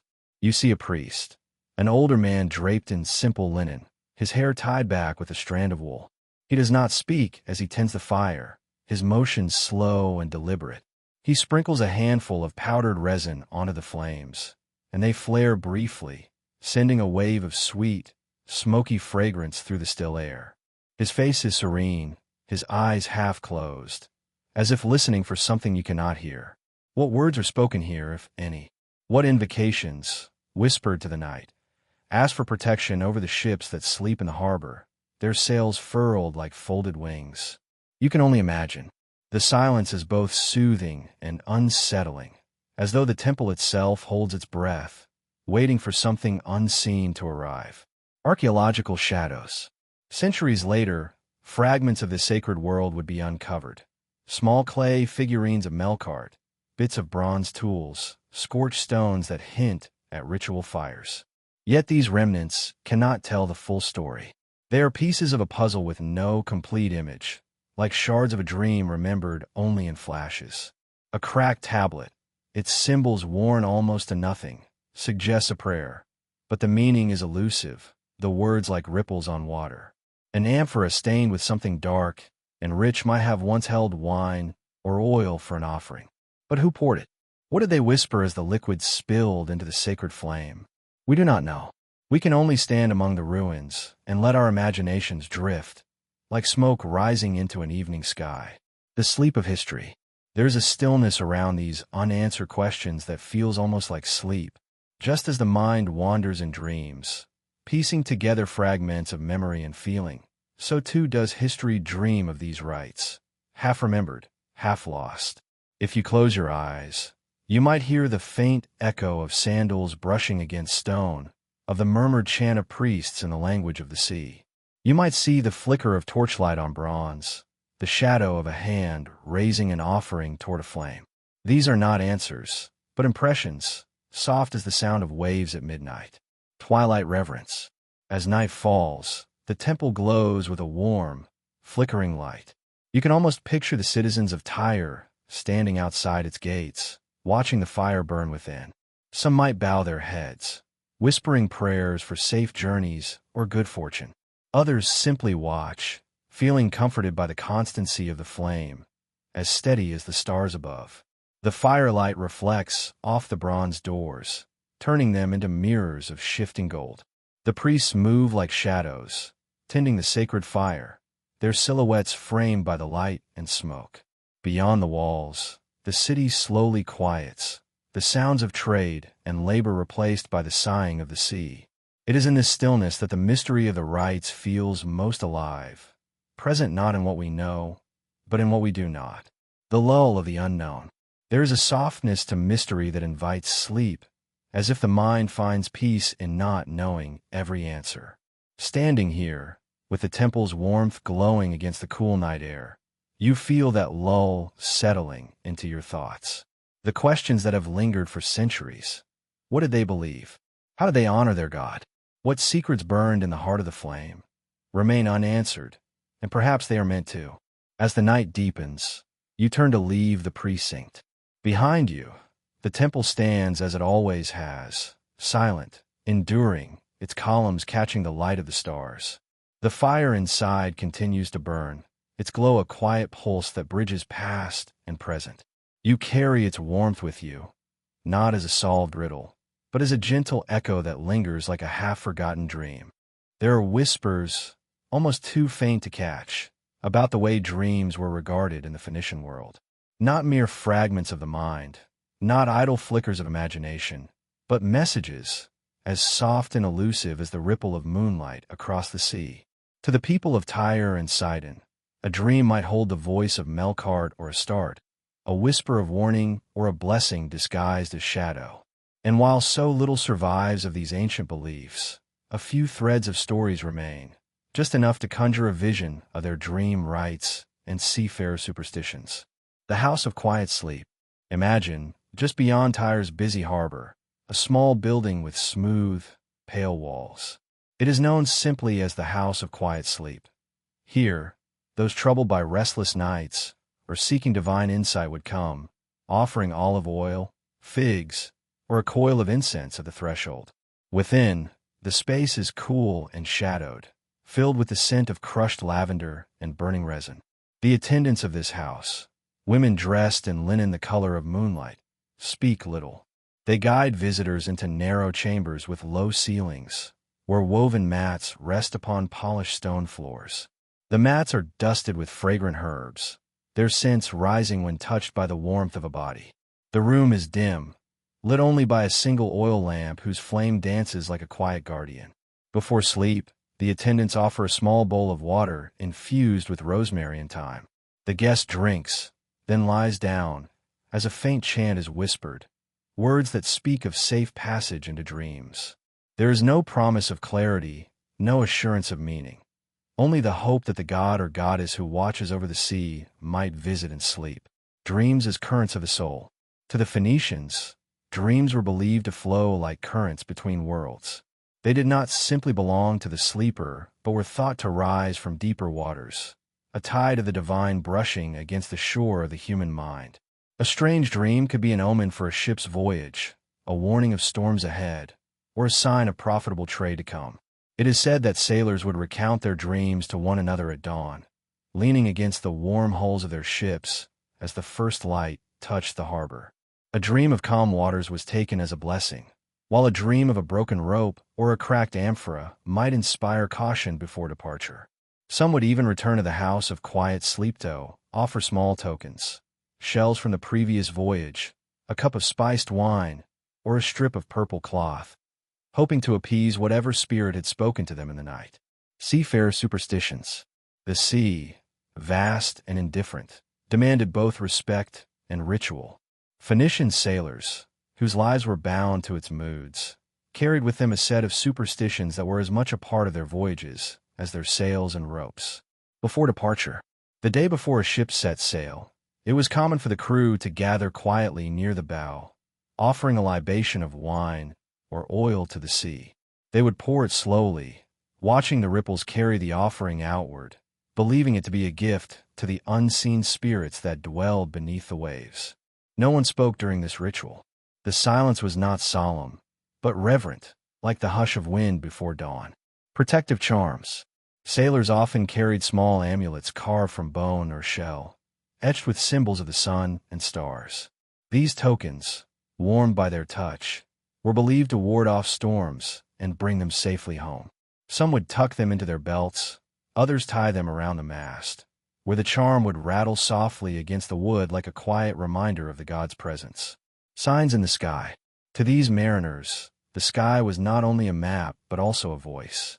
A ring around the moon meant changing winds, while a sudden silence among seabirds was an ill omen, suggesting that the sea itself was holding its breath before unleashing its temper.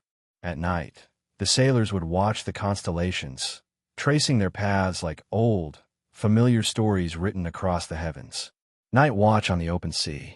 On the deck of a Phoenician ship at night, under the gaze of countless stars, superstition and reverence mingled like salt and wind. The sea was calm, but its vastness felt alive, humming softly with an ancient, unknowable presence.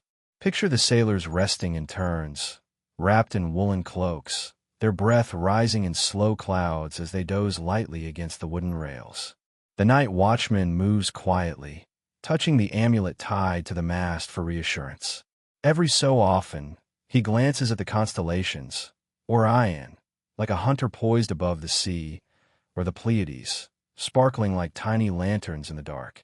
There is a hush that feels almost sacred, broken only by the creak of the ship and the occasional whisper of a sailor murmuring a protective prayer. Some claim to hear voices on such nights, soft calls carried on the wind, like the sea itself is speaking. Were these truly the voices of gods, or just the sigh of distant waves? The sailors never tried to answer, content to let the mystery linger like starlight on water. The meaning of dreams at sea.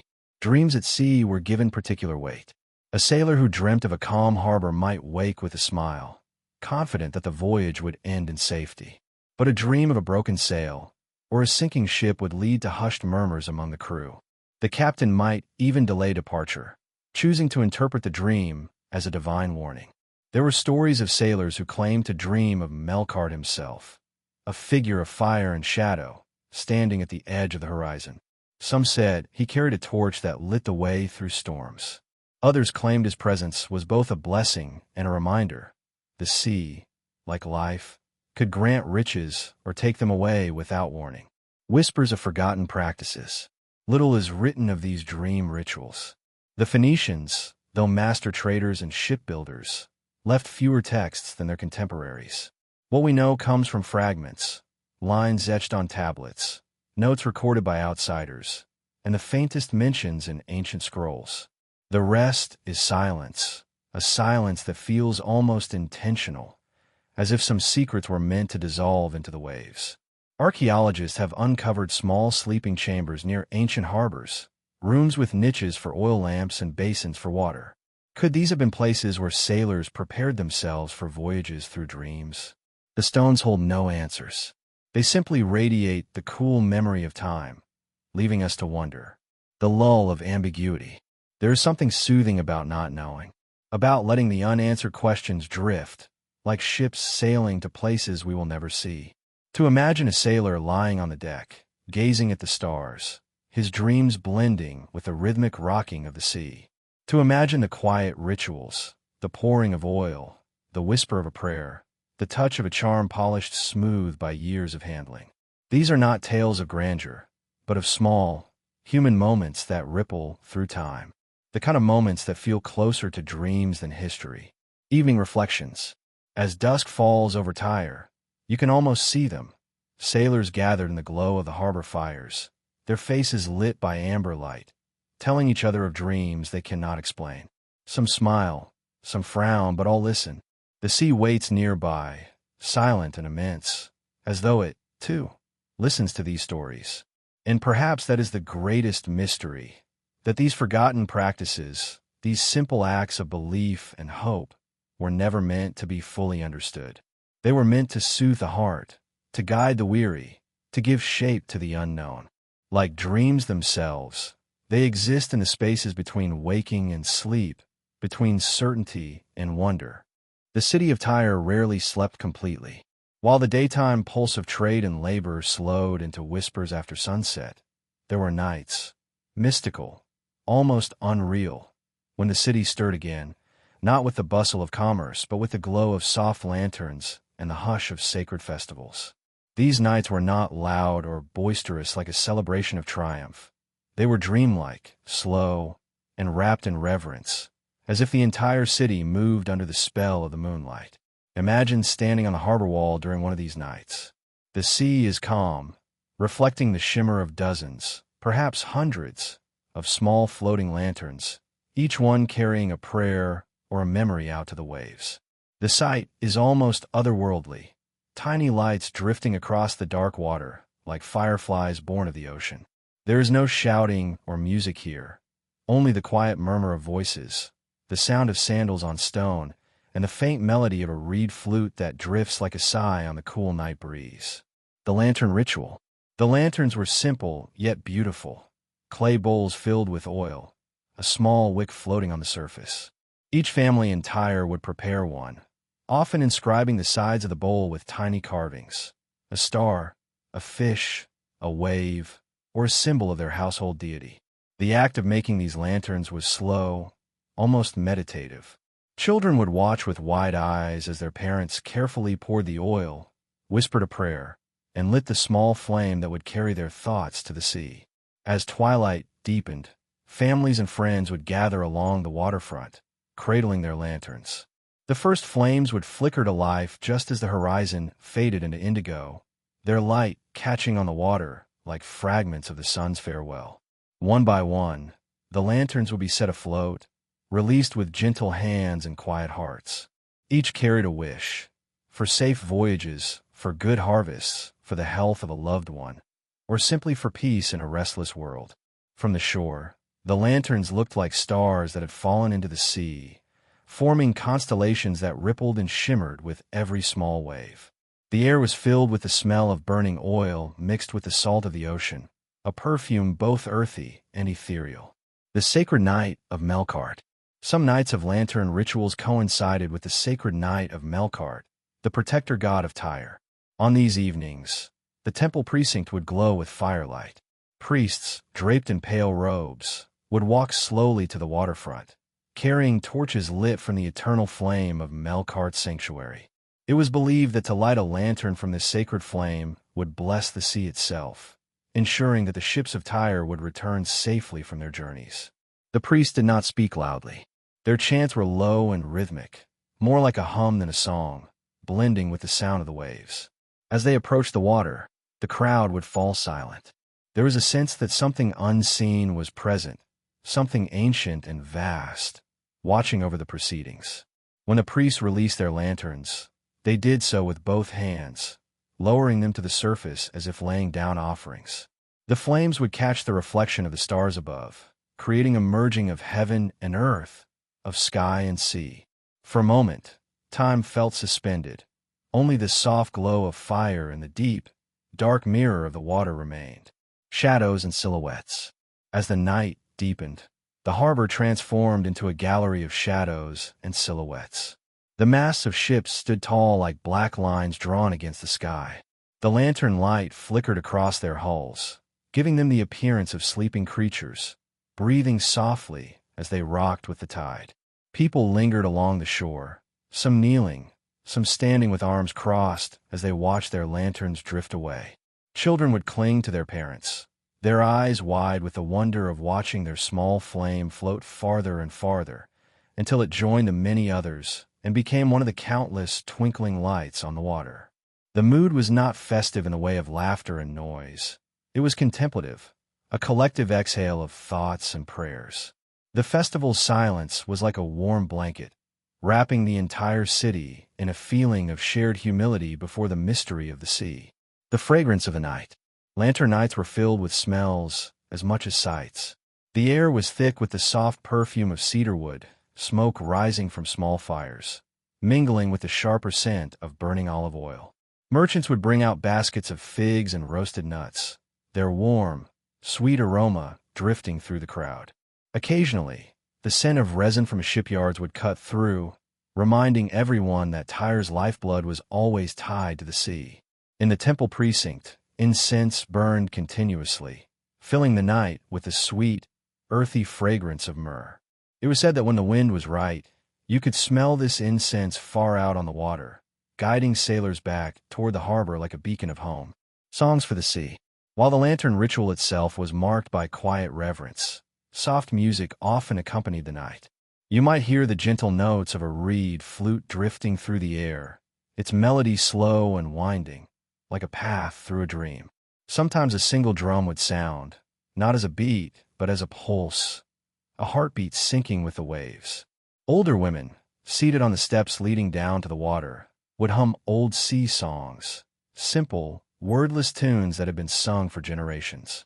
Their voices blended with the sound of the waves until it was impossible to tell where the song ended and the ocean began. The effect was hypnotic, like a lullaby sung not just for the people but for the sea itself, a memory etched in flame. The beauty of these lantern nights was not just in the sight of the lights or the sound of the music, but in the ephemeral nature of it all. As the lanterns drifted farther out, some would extinguish quietly, their smoke rising like a final sigh before they disappeared into the darkness. Yet there was no sadness in this, only acceptance. Each lantern, like each life, burned for a time and then became part of the greater whole, part of the sea's memory. The people of Tyre would watch until the last visible lantern faded beyond the horizon, leaving only the stars above and the reflection of the moon on the water. It was a moment of shared stillness, where even the children were quiet, their eyes wide with wonder at the vastness of the night. The archaeological echo. What remains of these festivals today? Very little. Archaeologists have found fragments of clay lanterns near ancient harbors, some etched with patterns of waves and stars. Charred traces of oil suggest that they were indeed set aflame, but the meaning of their use is left to speculation. Were they offerings to the gods, or simple gestures of farewell, a way of sending thoughts and hopes out to the unknown? No tablet or inscription answers this with certainty. The silence of history is almost soothing here. It allows the imagination to wander, to picture the glowing harbor and the soft murmur of voices without knowing every detail. The fragments we hold today feel like pieces of a dream, delicate, elusive, and filled with a beauty we can only guess at. The last lantern. As you imagine standing on the edge of the pier during such a night, the world feels both small and infinite. The flame of a single lantern in your hands flickers, its light reflected in your eyes. You whisper a wish, perhaps for safe journeys, perhaps for nothing more than peace, and lower the lantern to the water. The flame bobs gently, then steadies, floating away with the others. The crowd around you watches in silence, faces lit by the warm glow. The sea holds these lights tenderly, carrying them outward, as if each tiny flame were a secret promised to keep. Time slows. The stars above mirror the lanterns below, and for a brief moment, it feels as though the boundary between sky and sea has dissolved, leaving only a single, endless field of light. There are nights when Tyre hums with quiet celebration, when the cool breath of the sea carries the mingled scents of roasted meat, baked bread, and sweet wine. Yet as the evening deepens, the city splits into two distinct worlds. One is bathed in the soft glow of polished bronze lamps and filled with the lilting sounds of lyres. The other gathers around simple fires near the water's edge, where laughter and song are woven into the rhythm of the waves. Both worlds celebrate life, yet in entirely different ways, one with grace and luxury, the other with warmth and unadorned joy. The elite banquets, a theater of refinement. High above the harbor, the mansions of Tyre's merchant princes prepare for their evening banquets. The courtyards are swept and sprinkled with fragrant water mixed with crushed rosemary, so that the air smells fresh and clean. Bronze oil lamps, polished until they shine like captured sunlight, are hung along carved lintels and in niches of white stone. Inside, the hosts dress with careful attention. The men wear finely woven linen robes, bleached almost white and scented faintly with myrrh, while the women adorn themselves with jewelry.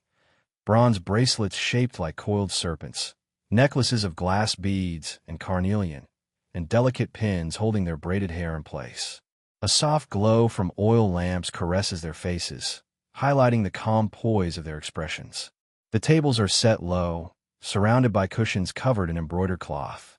Platters of figs, almonds, honey cakes, and fresh bread are arranged neatly, their colors glowing like little jewels in the lamplight.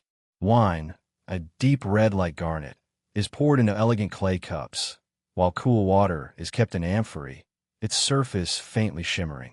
A musician begins to pluck the strings of a lyre, the notes floating like wisps of silk through the courtyard. Conversation is soft and measured. The merchants speak of trade agreements, of the latest price of purple dye, of distant voyages and alliances with kings. Yet beneath this talk of wealth and politics is a subtle grace, a sense of calm confidence. These banquets are not merely about food and drink, but about showing Tyre's enduring place at the heart of the Mediterranean. The food of luxury. The aroma of roasted lamb mingles with the sweetness of baked dates and the earthy richness of lentil stew. Servants, moving with practiced silence, bring forth platters of grilled fish seasoned with coriander and lemon, their skin crackling softly under a glaze of olive oil. A basket of warm barley bread is passed around, each piece dipped in bowls of herb-scented oil before being savored slowly. There is nothing hurried about this meal. Each bite is taken with attention, as though the act of eating is itself a form of meditation. Guests recline on the cushions, sipping wine diluted with fragrant water, speaking quietly between mouthfuls. The flavors are rich yet balanced, the sharpness of olives tempered by the sweetness of honey, the smoothness of cheese paired with the bright tang of pomegranate seeds. At the end of the meal, bowls of fresh fruit are brought out, figs, grapes, and slices of melon, their juices glistening in the lamp's soft light. A thin drizzle of honey glows golden as it pools on the plate. It is not just nourishment. It is art, presented with the same care as the painted frescoes and carved wooden screens that decorate the courtyard. The harbor gatherings, simplicity in song. Down by the docks, the celebration takes on a different character. There are no polished bronze lamps here, only the warm, flickering light of small fires built from driftwood and scraps of cedar. The air is alive with the sharp scent of smoke, the salty breath of the sea, and the hearty aroma of fish roasting over open flames.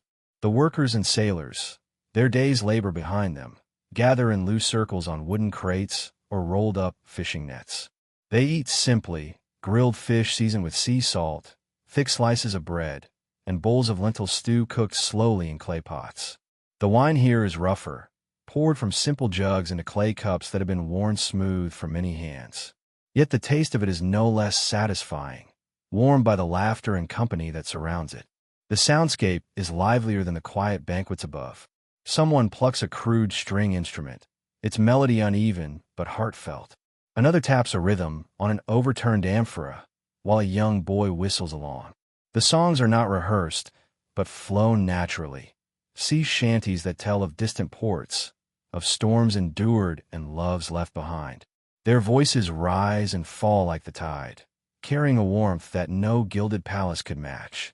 The beauty of contrast. The elite banquets and harbor gatherings may seem worlds apart, yet both hold a certain beauty. In the high courtyards, the calm elegance of carefully chosen words and graceful gestures paint a picture of refinement. In the harbor below, the raw, unfiltered joy of community and shared labor creates a different kind of richness, one that is woven not from luxury, but from the bond of shared survival. If you stand on the slope between these two worlds, you can hear both soundscapes blending into a soft chorus, the lilting strings of a lyre mingling with the rough but sincere voices of dockside singers. the faint clink of fine clay, cups echoing against the hearty laughter of fishermen. It is as if the city breathes with two lungs, one perfumed with incense, the other filled with salt and smoke, and both are needed to keep Tyre alive. Stories by firelight. In the harbor, after the meal is finished, someone always begins to tell stories. These are not tales of trade agreements or politics, but of life itself. Stories of storms that nearly sank a ship, of finding an unexpected kindness in a distant port, or of strange creatures glimpsed in the depths of the sea. The firelight dances across the faces of the listeners, highlighting the lines of laughter, worry, and pride etched by years of work. Children sit at the edges, their eyes wide, as they listen to tales of mythical sea spirits that guide or mislead sailors. Some stories are old enough to feel like they have been told for centuries, passed from one generation of sailors to the next. In these moments, the dockside becomes a place of quiet magic, where history, myth, and reality mingle like smoke rising into the night sky. The silent grace of the elite. Back in the courtyards of the wealthy, the celebrations conclude in soft silence. After dessert, the guests recline in the cool evening air, listening to the gentle hum of distant waves. Some speak of voyages their ships will take, of ivory from Africa, of silver from Spain, of fine fabrics from Egypt. Others simply sit with their cups of wine, watching the stars appear one by one above the darkened sea. Servants clear the tables with quiet efficiency, and the last notes of the lyre fade into stillness. A final lamp is trimmed, its flame brightened before the night fully takes hold. The conversation slows until only the sound of breathing and the faint crackle of an oil wick remains. For the wealthy, the banquet is less about indulgence and more about presence, being fully immersed in the slow unfolding of the night. A city in harmony. Though divided by wealth and circumstance, both the elite and the dockside workers find, in their own way, a sense of contentment. One world is surrounded by silken cushions and polished bronze, the other by rough wood and salt-worn nets. Yet both gather around food, fire, and stories. Both look to the sea, the same sea that feeds, carries, and challenges them all. From the hilltops, the distant glow of the fires of the harbor is visible, like scattered embers at the foot of the city. From the docks, the warm light of the mansions shines down like stars. It is as though each world mirrors the other, their lights meeting halfway in the dark air, forming a quiet bridge between them. The night's soft curtain. As midnight approaches, the fires begin to die down. In the courtyards above, the last guests take their leave, walking slowly through the cool night air, their footsteps soft on the stone streets. In the harbor, the sailors settle into their sleeping quarters, some in small huts, others on the decks of their ships, while the last notes of song fade into the hush of the tide. Tyre falls silent, wrapped in a soft veil of sleep. Yet the memory of the evening lingers, the warmth of shared bread, the sound of quiet laughter, the flicker of firelight against faces both noble and weathered. It is a memory not written in tablets or carved into stone, but carried in the heart, like the afterglow of a lantern flame long after it has been extinguished. Dawn comes gently to the house of the merchant prince, the pale sunlight filtering through thin linen curtains dyed in muted shades of ochre and cream. The house is silent, except for the soft scratch of a servant's broom brushing across polished stone floors. Even silence here feels curated, like one of the prized glass vessels displayed in a niche, a silence meant to suggest order, wealth, and restraint. The home itself is spacious, almost too spacious, its walls of pale limestone kept unnaturally cool by layers of plaster mixed with fine sand. There is an echo in the courtyard that no one speaks of, an emptiness beneath the carefully chosen objects. Bronze lamps stand in perfect symmetry along the walls, their flames trimmed to never flicker too wildly. Potted olive trees sit in the corners, their leaves dusted free of the slightest blemish. A pool in the center of the courtyard reflects the morning light like a carefully placed mirror, but the water is not for swimming or work. It is merely there to whisper of abundance. The morning ritual of status. The merchant prince rises not to the hum of labor, but to the quiet attentions of others. Servants bring bowls of warm water, scented with crushed bay leaves and lavender, laying them out as if they were sacred offerings. The scent drifts softly through the air, pleasant, delicate, almost too clean, while dockside workers wash their hands in the same salt-stained water they use to mend nets. Here, cleansing is an act of performance, each motion as slow and deliberate as the lighting of a lamp. He eats his breakfast seated on a low wooden couch, the cushions filled with feathers and perfumed with cedar oil. There are dates stuffed with honey, figs sliced into perfect quarters, and bread so soft it seems almost unwilling to hold its shape. A servant pours wine into his clay cup, not the rough, hearty kind of the harbor, but a fine vintage from Cyprus, watered down to just the right consistency. The meal is consumed slowly, almost ceremoniously, while a scribe recites trade reports. The price of cedar beams in Sidon, the arrival of tin from the far west, the whispers of unrest in distant colonies. Outside, the day unfolds with the smell of fish, tar, and sweat along the docks. But here, the air smells of crushed rose petals and polished bronze, as if the home itself refuses to acknowledge the sea that gives its owner his wealth. It is a kind of denial, soft but pointed, a deliberate act of separation. The architecture of quiet pride. The merchant prince's house is built to impress, though it pretends otherwise. Its walls are thick, not to withstand storms, but to block the noise of the city. Courtyards open on a carefully designed walkways lined with pebbles that click softly underfoot. The rooms are sparsely furnished, as if to suggest a philosophy of restraint, but every object that does remain is valuable. A glass jar tinted pale blue, a carved ivory comb, a clay bowl etched with the faintest pattern of waves. The air is cool inside, the kind of coolness that feels almost too still, as though the house itself is trying not to breathe too loudly. A shallow fountain trickles in the courtyard, its sound carefully balanced, not too strong, not too faint, just enough to suggest calm abundance. The quiet irony of luxury. Everything here is meant to signal status without the vulgarity of boasting. The merchant prince sandals, for instance, are made of soft leather dyed with the faintest hint of purple, just enough to remind those who notice that purple dye is worth its weight in silver. His robes are simple in design, but woven from linen so fine that it glides over the skin like cool water. There is no gaudy display, but every thread, every polished surface, whispers of wealth. And yet, for all this refinement, the house feels oddly distant from life itself.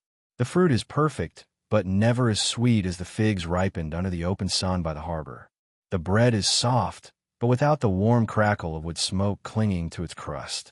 The wine is smooth, but it lacks the rough cheer of a shared jug among friends who have worked all day under the same sun. The ritual of conversations. When guests arrive, they are led through the cool corridors into the courtyard, where the merchant prince reclines with a deliberate casualness. The conversations are polite, measured, almost rehearsed.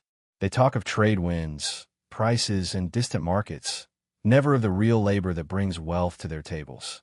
A servant refills cups with pomegranate wine. Another fans away the imaginary heat with woven palm leaves. It is all carefully choreographed, like a performance meant to soothe the egos of men who own ships but rarely feel the salt of the sea on their skin. Occasionally, someone mentions the harbor, the day's catch, or the state of the dying vats. The merchant prince will smile faintly, as though these things are abstractions rather than the very foundation of his prosperity. To him, the harbor is a ledger of numbers, not the laughter of sailors, the cries of seabirds, or the smell of cedar resin rising from freshly caulked ships. Servants in shadow.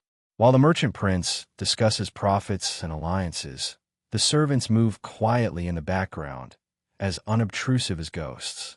They wash bowls, refill lamps, and sweep away the stray leaves that fall from the courtyard's olive trees. Their labor is invisible here, softened by the luxury it supports.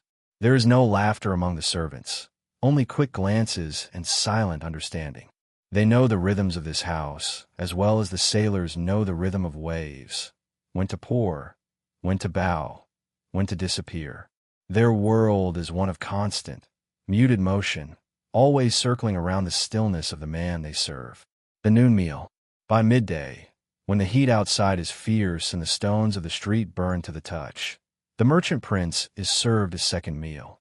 This one is heavier, more indulgent.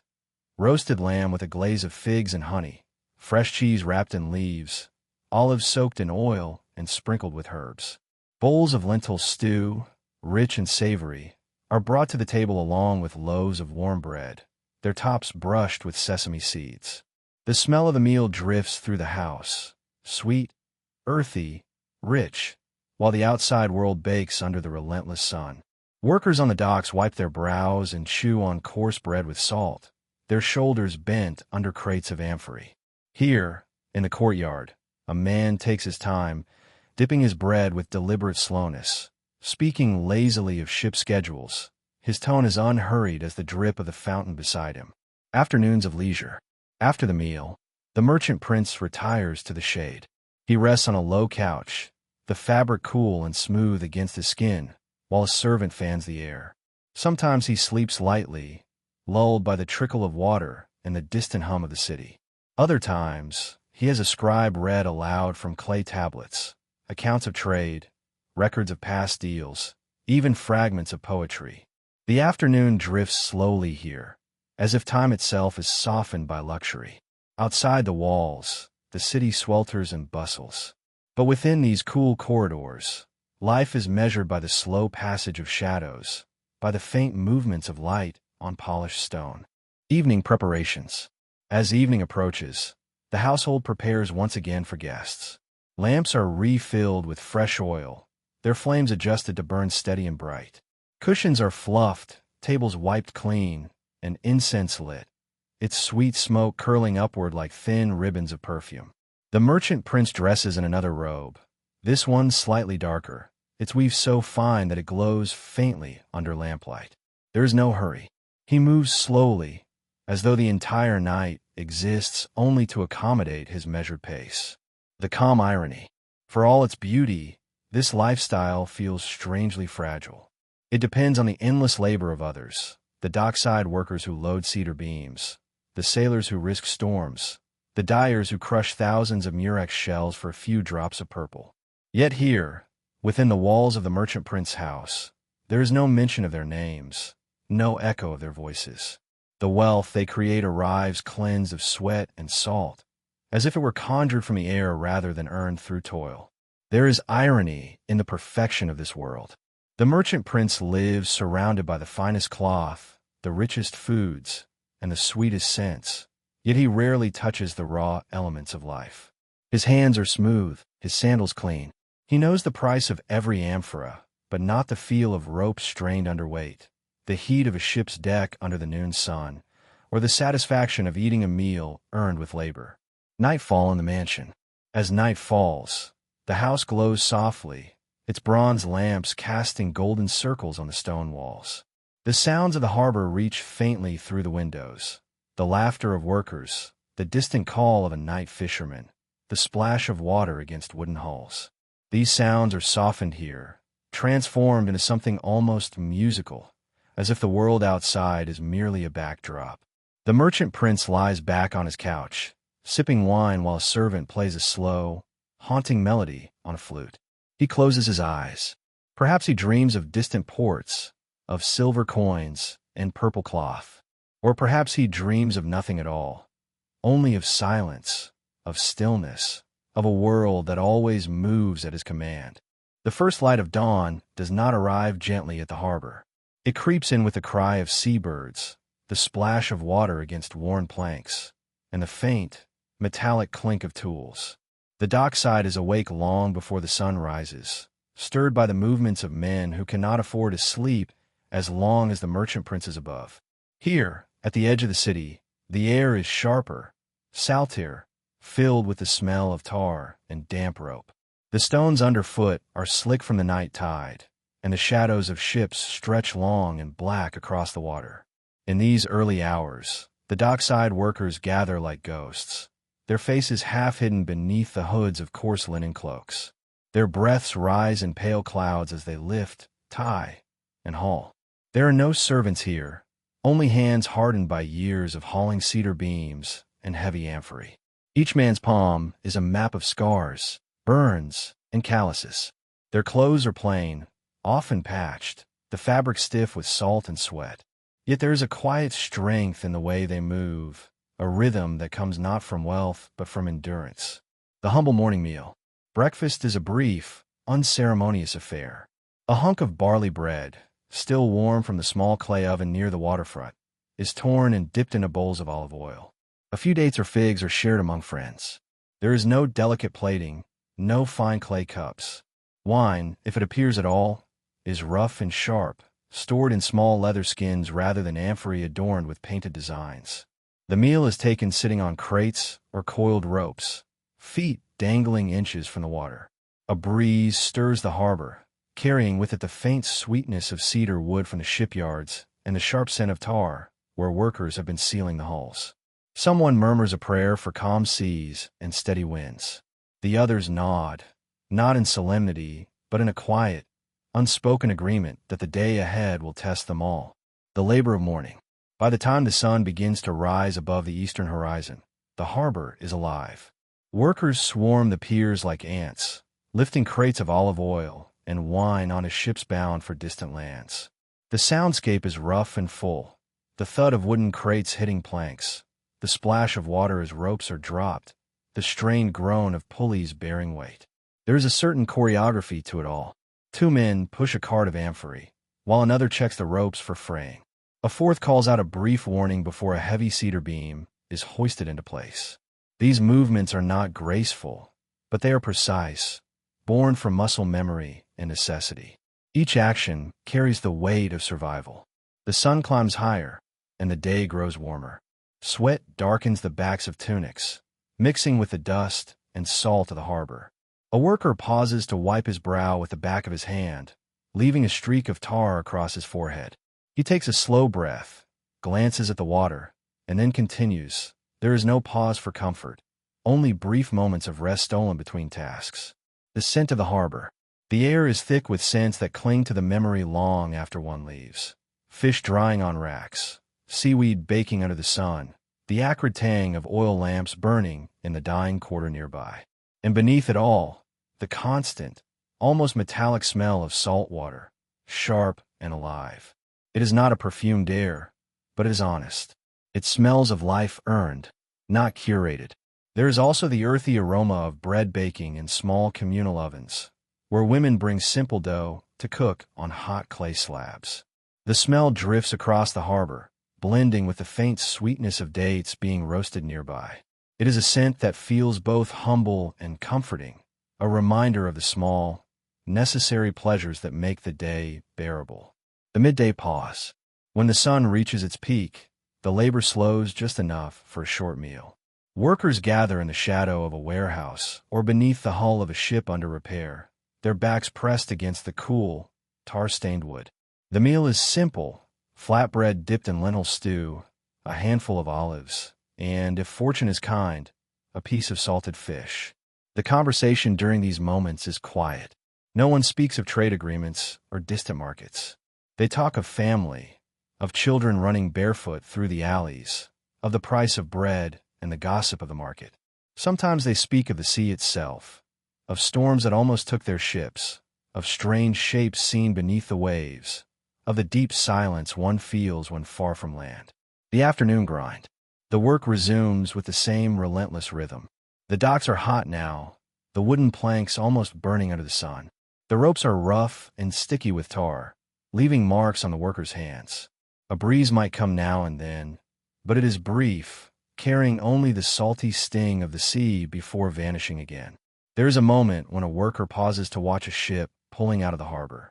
Its sails catch the wind, snapping like soft thunder, and for a brief second, everyone watches in silence, their eyes following the vessel as it glides toward the horizon. The workers know what it is to trust the sea, to hope that the ships they load today will return in one piece, laden with goods and stories from far-off lands. The human bond. What the dockside lacks in luxury, it makes up for in camaraderie. Each worker knows the other's hardships, each gesture of help unspoken but understood. When a crate is too heavy, 2 or 3 pairs of hands appear without a word. When someone laughs, usually it's something small like a bird stealing crumbs from a basket. The laughter spreads, lifting the weight of the day for just a moment. There is an intimacy here, not built on wealth or status, but on shared endurance. The harbor workers share everything: their food, their stories, their quiet moments of exhaustion when the day nears its end. It is a bond that feels stronger than any coin or contract. Evening on the docks.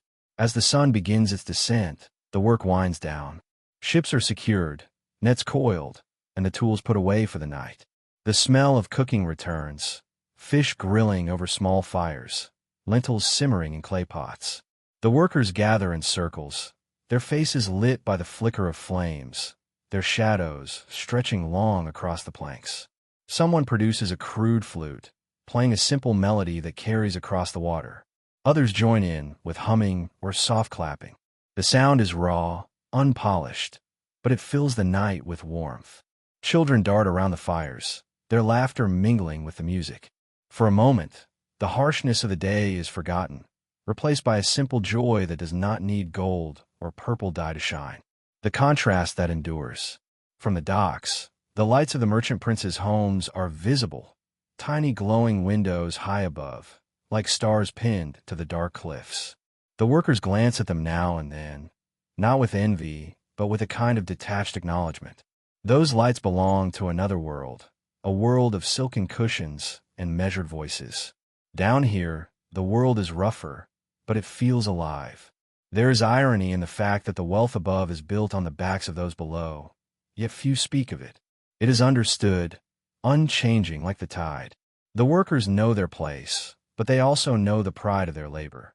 Without them, the ships would never leave, the dye would never travel, and the city's wealth would vanish like mist on the water. Nightfall and rest. When the fires die down and the stars begin to scatter across the sky, the workers find their beds, some in small stone huts, others curled on the decks of ships. The scent of salt and smoke clings to their clothes, and the sound of waves lulls them into sleep. Their dreams are not of gold or luxury, but of quiet moments, a safe voyage, a full meal, a child's laughter. There is no polished bronze, no glass vessels, but there is a peace in knowing that tomorrow will come, and they will face it together. The harbor falls silent, except for the creak of ropes and the soft murmur of the sea. Above, the city glows faintly, but here at the edge of the water, the night is deep and dark, filled with the steady breathing of those who have earned their rest. Even in a city as divided as Tyre, there are fleeting moments when the worlds of the merchant princes and the dockside workers overlap, not as equals, but as threads brushing together in the same weave. It happens most often in the early morning or at twilight, when the boundaries of the day feel softened and blurred, when the air tastes of both labor and luxury. These moments do not erase the gulf between wealth and hardship, but they illuminate it in quiet, ironic ways. The morning market. Before dawn, as the sky is still painted with shades of violet and silver, the marketplace begins to stir. It is here, among the baskets of figs and clay jars of olive oil, that the wealthy and the working class cross paths. A merchant prince servant arrives early, carrying a list written in neat, flowing script, while the workers shuffle through the same lanes to barter for their breakfast bread or a handful of dried fish. The marketplace smells of everything at once: spices, crushed herbs, fish laid out on reed mats, smoke from early fires, and the faint sweetness of ripe fruit. Bronze scales clink as weights are balanced, and vendors call out softly, their voices competing not with noise, but with each other's charm. The dockside workers do not glance up at the finely dressed servant of the merchant prince, though they notice him. He moves with deliberate ease, inspecting pomegranates as if their sweetness were not meant for hurried hands. Meanwhile, a fisherman's wife crouches to arrange sardines, their scales still shimmering like fragments of silver dawn. Two worlds, separated by wealth, but standing on the same worn stones, breathe the same morning air. The weight of gaze. Sometimes, by chance, the merchant prince himself appears in the market, wrapped in a robe of soft linen dyed a pale, expensive hue. His sandals are clean, his hair perfumed with oil. He walks slowly, not out of need, but to ensure every glance falls on him with silent recognition of his status. There is no arrogance in his face, only an effortless confidence, as if the marketplace were another extension of his home. Yet the dockside workers, who stand nearby with crates balanced on their shoulders, cannot help but feel the contrast. They look at their own worn tunics, stained from yesterday's work, and smile faintly, sometimes out of quiet amusement, sometimes out of something harder to name. The merchant prince sees them too, but he looks through them as one might look through smoke. It is not malice, but a kind of trained blindness, a way of moving through life without noticing the rough hands that lift the goods that make him wealthy. The harbor as a mirror. Later in the morning, both worlds converge again at the harbor.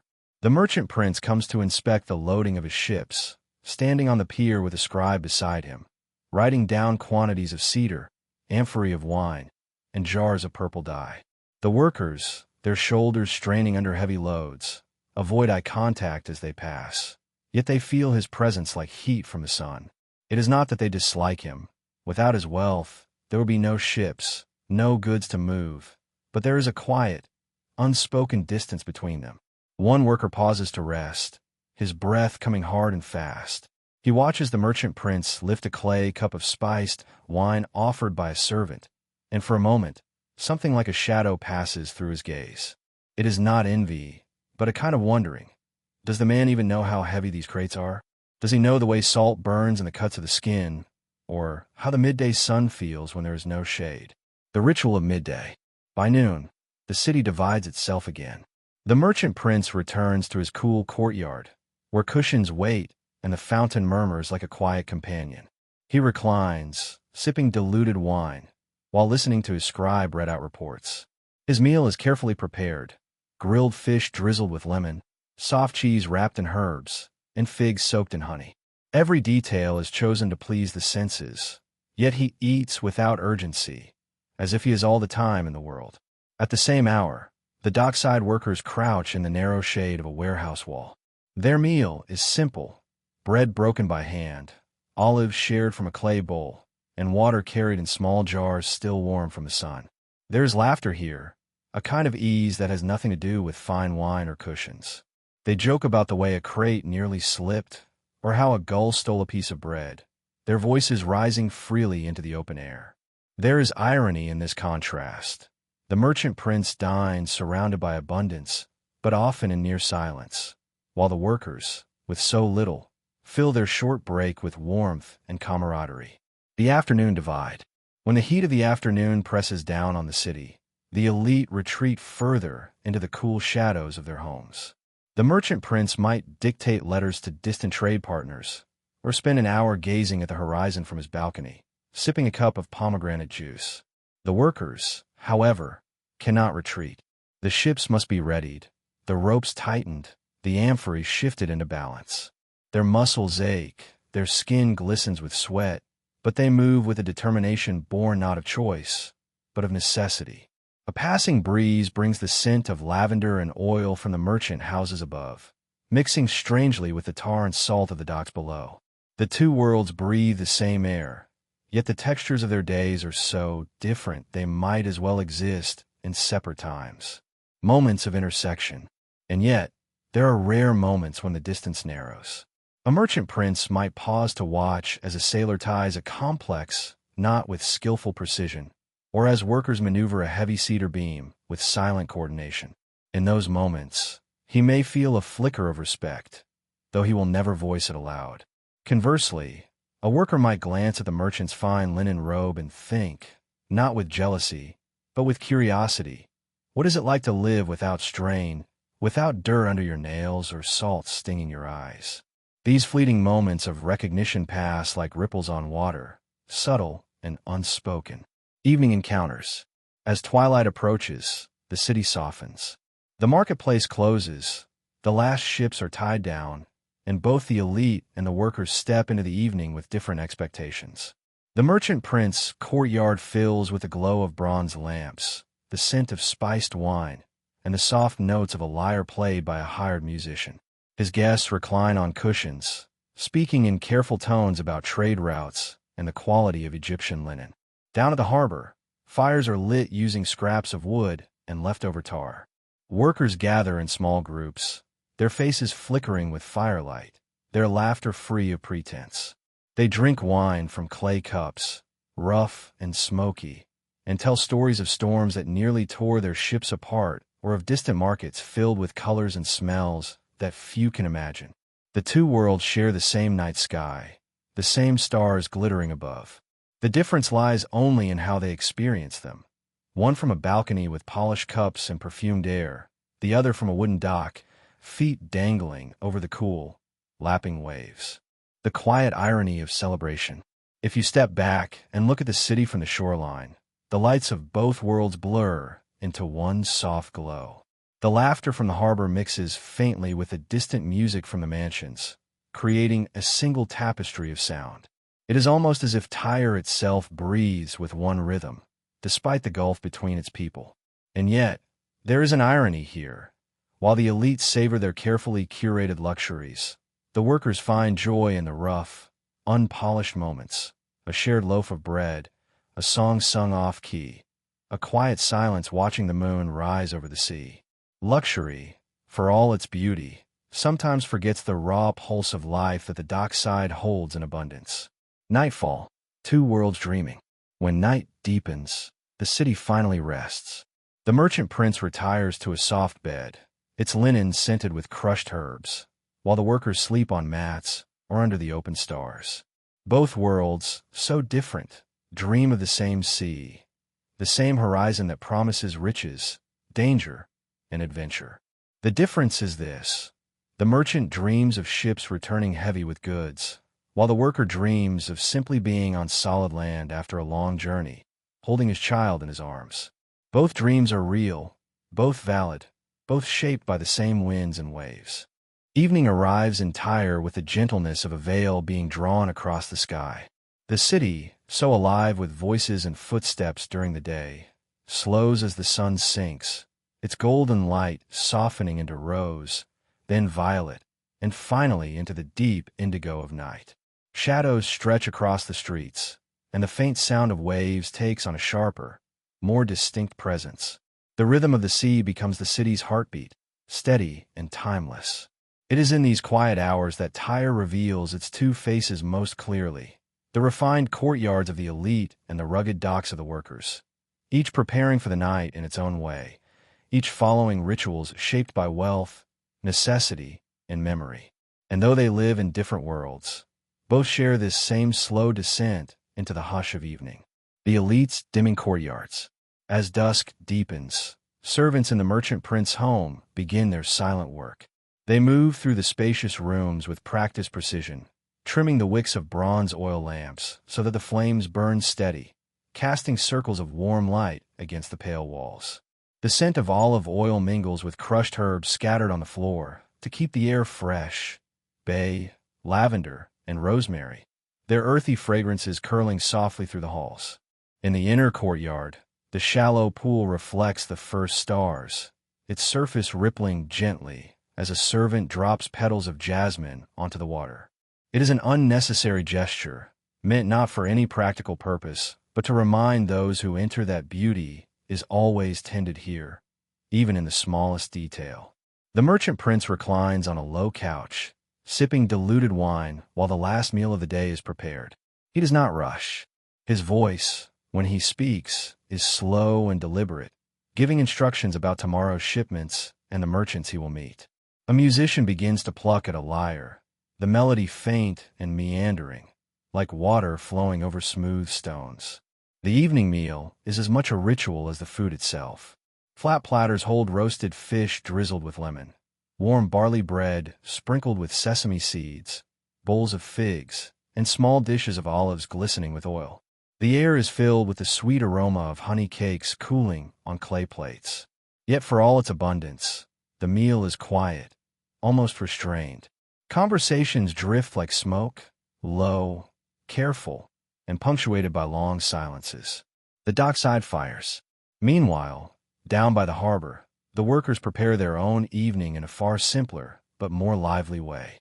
The day's labor has left their bodies sore and their hands stained with tar and salt. Yet there is a certain joy in these hours of rest, a warmth that does not require polished bronze or rare spices. Small fires are built from driftwood and broken crates, their flames dancing in the wind. The air is sharp with smoke and the smell of the sea, but also rich with the scent of fish grilling over the embers. A pot of lentils simmers slowly, its earthy aroma blending with the sweetness of dates warmed by the fire. The meal is shared, one man offering his piece of bread to another, a woman passing around a bowl of olives. There is laughter here, rough but sincere, echoing against the dark water. Someone produces a simple instrument, a reed flute, its tone imperfect but soulful. The music is unrefined but full of life, weaving in and out of the crackle of the fire.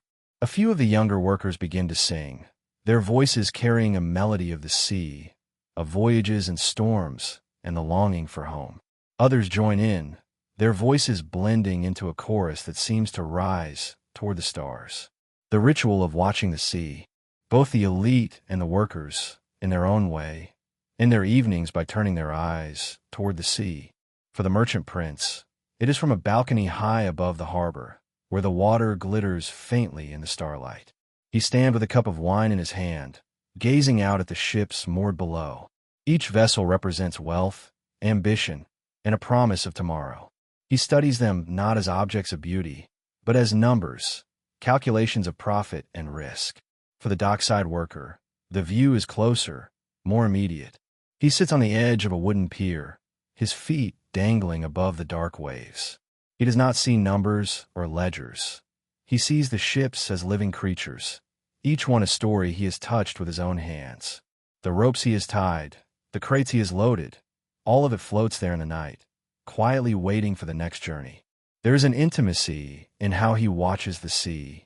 He listens to the soft slap of waves against the hulls, the creak of wood settling, the faint sigh of wind through the rigging. The sea is not a concept of wealth to him. It is a companion, unpredictable and vast, as capable of kindness as it is of cruelty. The sound of nightfall.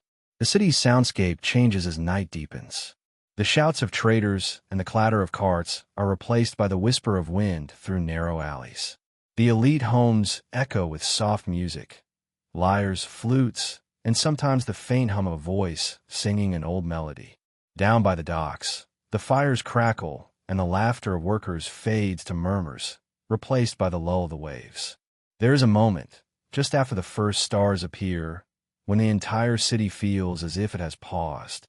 The harbor grows still, the streets are empty, and only the faint glow of oil lamps marks the presence of life. It is as if Tyre itself is holding its breath, waiting for night to fully settle in. The night meals. The merchant prince's final course of the evening is served on fine clay dishes, small cakes made with honey and sesame seeds, fresh figs sliced and arranged with precision, and cups of spiced wine warmed over a low flame. The sweetness lingers in the air, mingling with the faint aroma of myrrh burning in a bronze bowl. There is no hurry. The meal is eaten as slowly as the stars appear in the sky. By contrast, the dockside worker's meal ends with nothing more than a few remaining pieces of bread, perhaps dipped in the last bit of stew, and the smoky aftertaste of fish roasted on open flames. But there is satisfaction in it, a fullness not just to the stomach but of the heart. Here, the food tastes of labor, of sweat, of real effort turned into nourishment. The stories of the night. After eating, stories are shared in both worlds. In the merchant homes, the stories are of trade and distant voyages, of markets visited in far-off lands, of negotiations and profits. They are told in measured voices, often interrupted by quiet sips of wine or the soft plucking of a lyre. By the fires of the harbor, the stories are different. They are of storms survived, of strange lights seen on the horizon, of memories of home. They are told with laughter, with gestures, with the easy rhythm of people who have no need to impress. A tale of a sea serpent or a lost ship might be met with both skepticism and delight, the kind of disbelief that still secretly hopes such stories are true. The city sleeps. As night deepens, the fires at the docks burn lower, leaving only glowing embers. The workers stretch out on mats or wooden decks, their bodies heavy with fatigue, but their hearts quiet. They fall asleep to the sound of the waves, the occasional call of a seabird, and the faint creak of ships rocking gently in the tide. High above, in the merchant prince's home, the lamps are extinguished one by one. The last light flickers against the smooth walls before disappearing, leaving only the glow of the moon filtering through the linen curtains. The house falls silent, its cool air filled with the faint scent of the day's meals and the lingering trace of incense. Share night, different dreams. Though they sleep in different worlds, both the elite and the workers dream under the same stars. The merchant prince may dream of distant ports, of caravans filled with silver and spices, of ships returning heavy with goods. The dockside worker dreams of a calm sea, of safe voyages, of a quiet morning spent with family rather than at the harbor. Both dreams, in their own way, are shaped by the sea. Both are fragile and fleeting, like the tide that washes away the footprints of one day to make room for the next. The city of Tyre, with its glowing lanterns and murmuring waves, now drifts quietly into the distance, like a memory wrapped in mist. Its ships, its markets, its laughter and labor, all are echoes carried on the tides of time. We can still imagine the scent of cedar, the touch of warm bread, the glimmer of purple dye on the breeze. But the people who once walked these streets are long gone, their stories softened into whispers by the centuries. And yet, their world is not so far from ours. We, too, have our rhythms of work and rest, our quiet moments of connection, our hopes carried forward like lanterns over dark water. The voices of the past remind us to slow down, to notice the small details, the way light falls on stone, or how a simple meal can carry the warmth of an entire day. If this journey through history has brought you calm or stirred your curiosity, consider leaving a like, sharing this with someone who might also enjoy a quiet story, and subscribing so you'll never miss the next tale we'll drift through together. Until then, let your mind rest as the waves rest against the shore. Dream gently, and come back tomorrow for another story.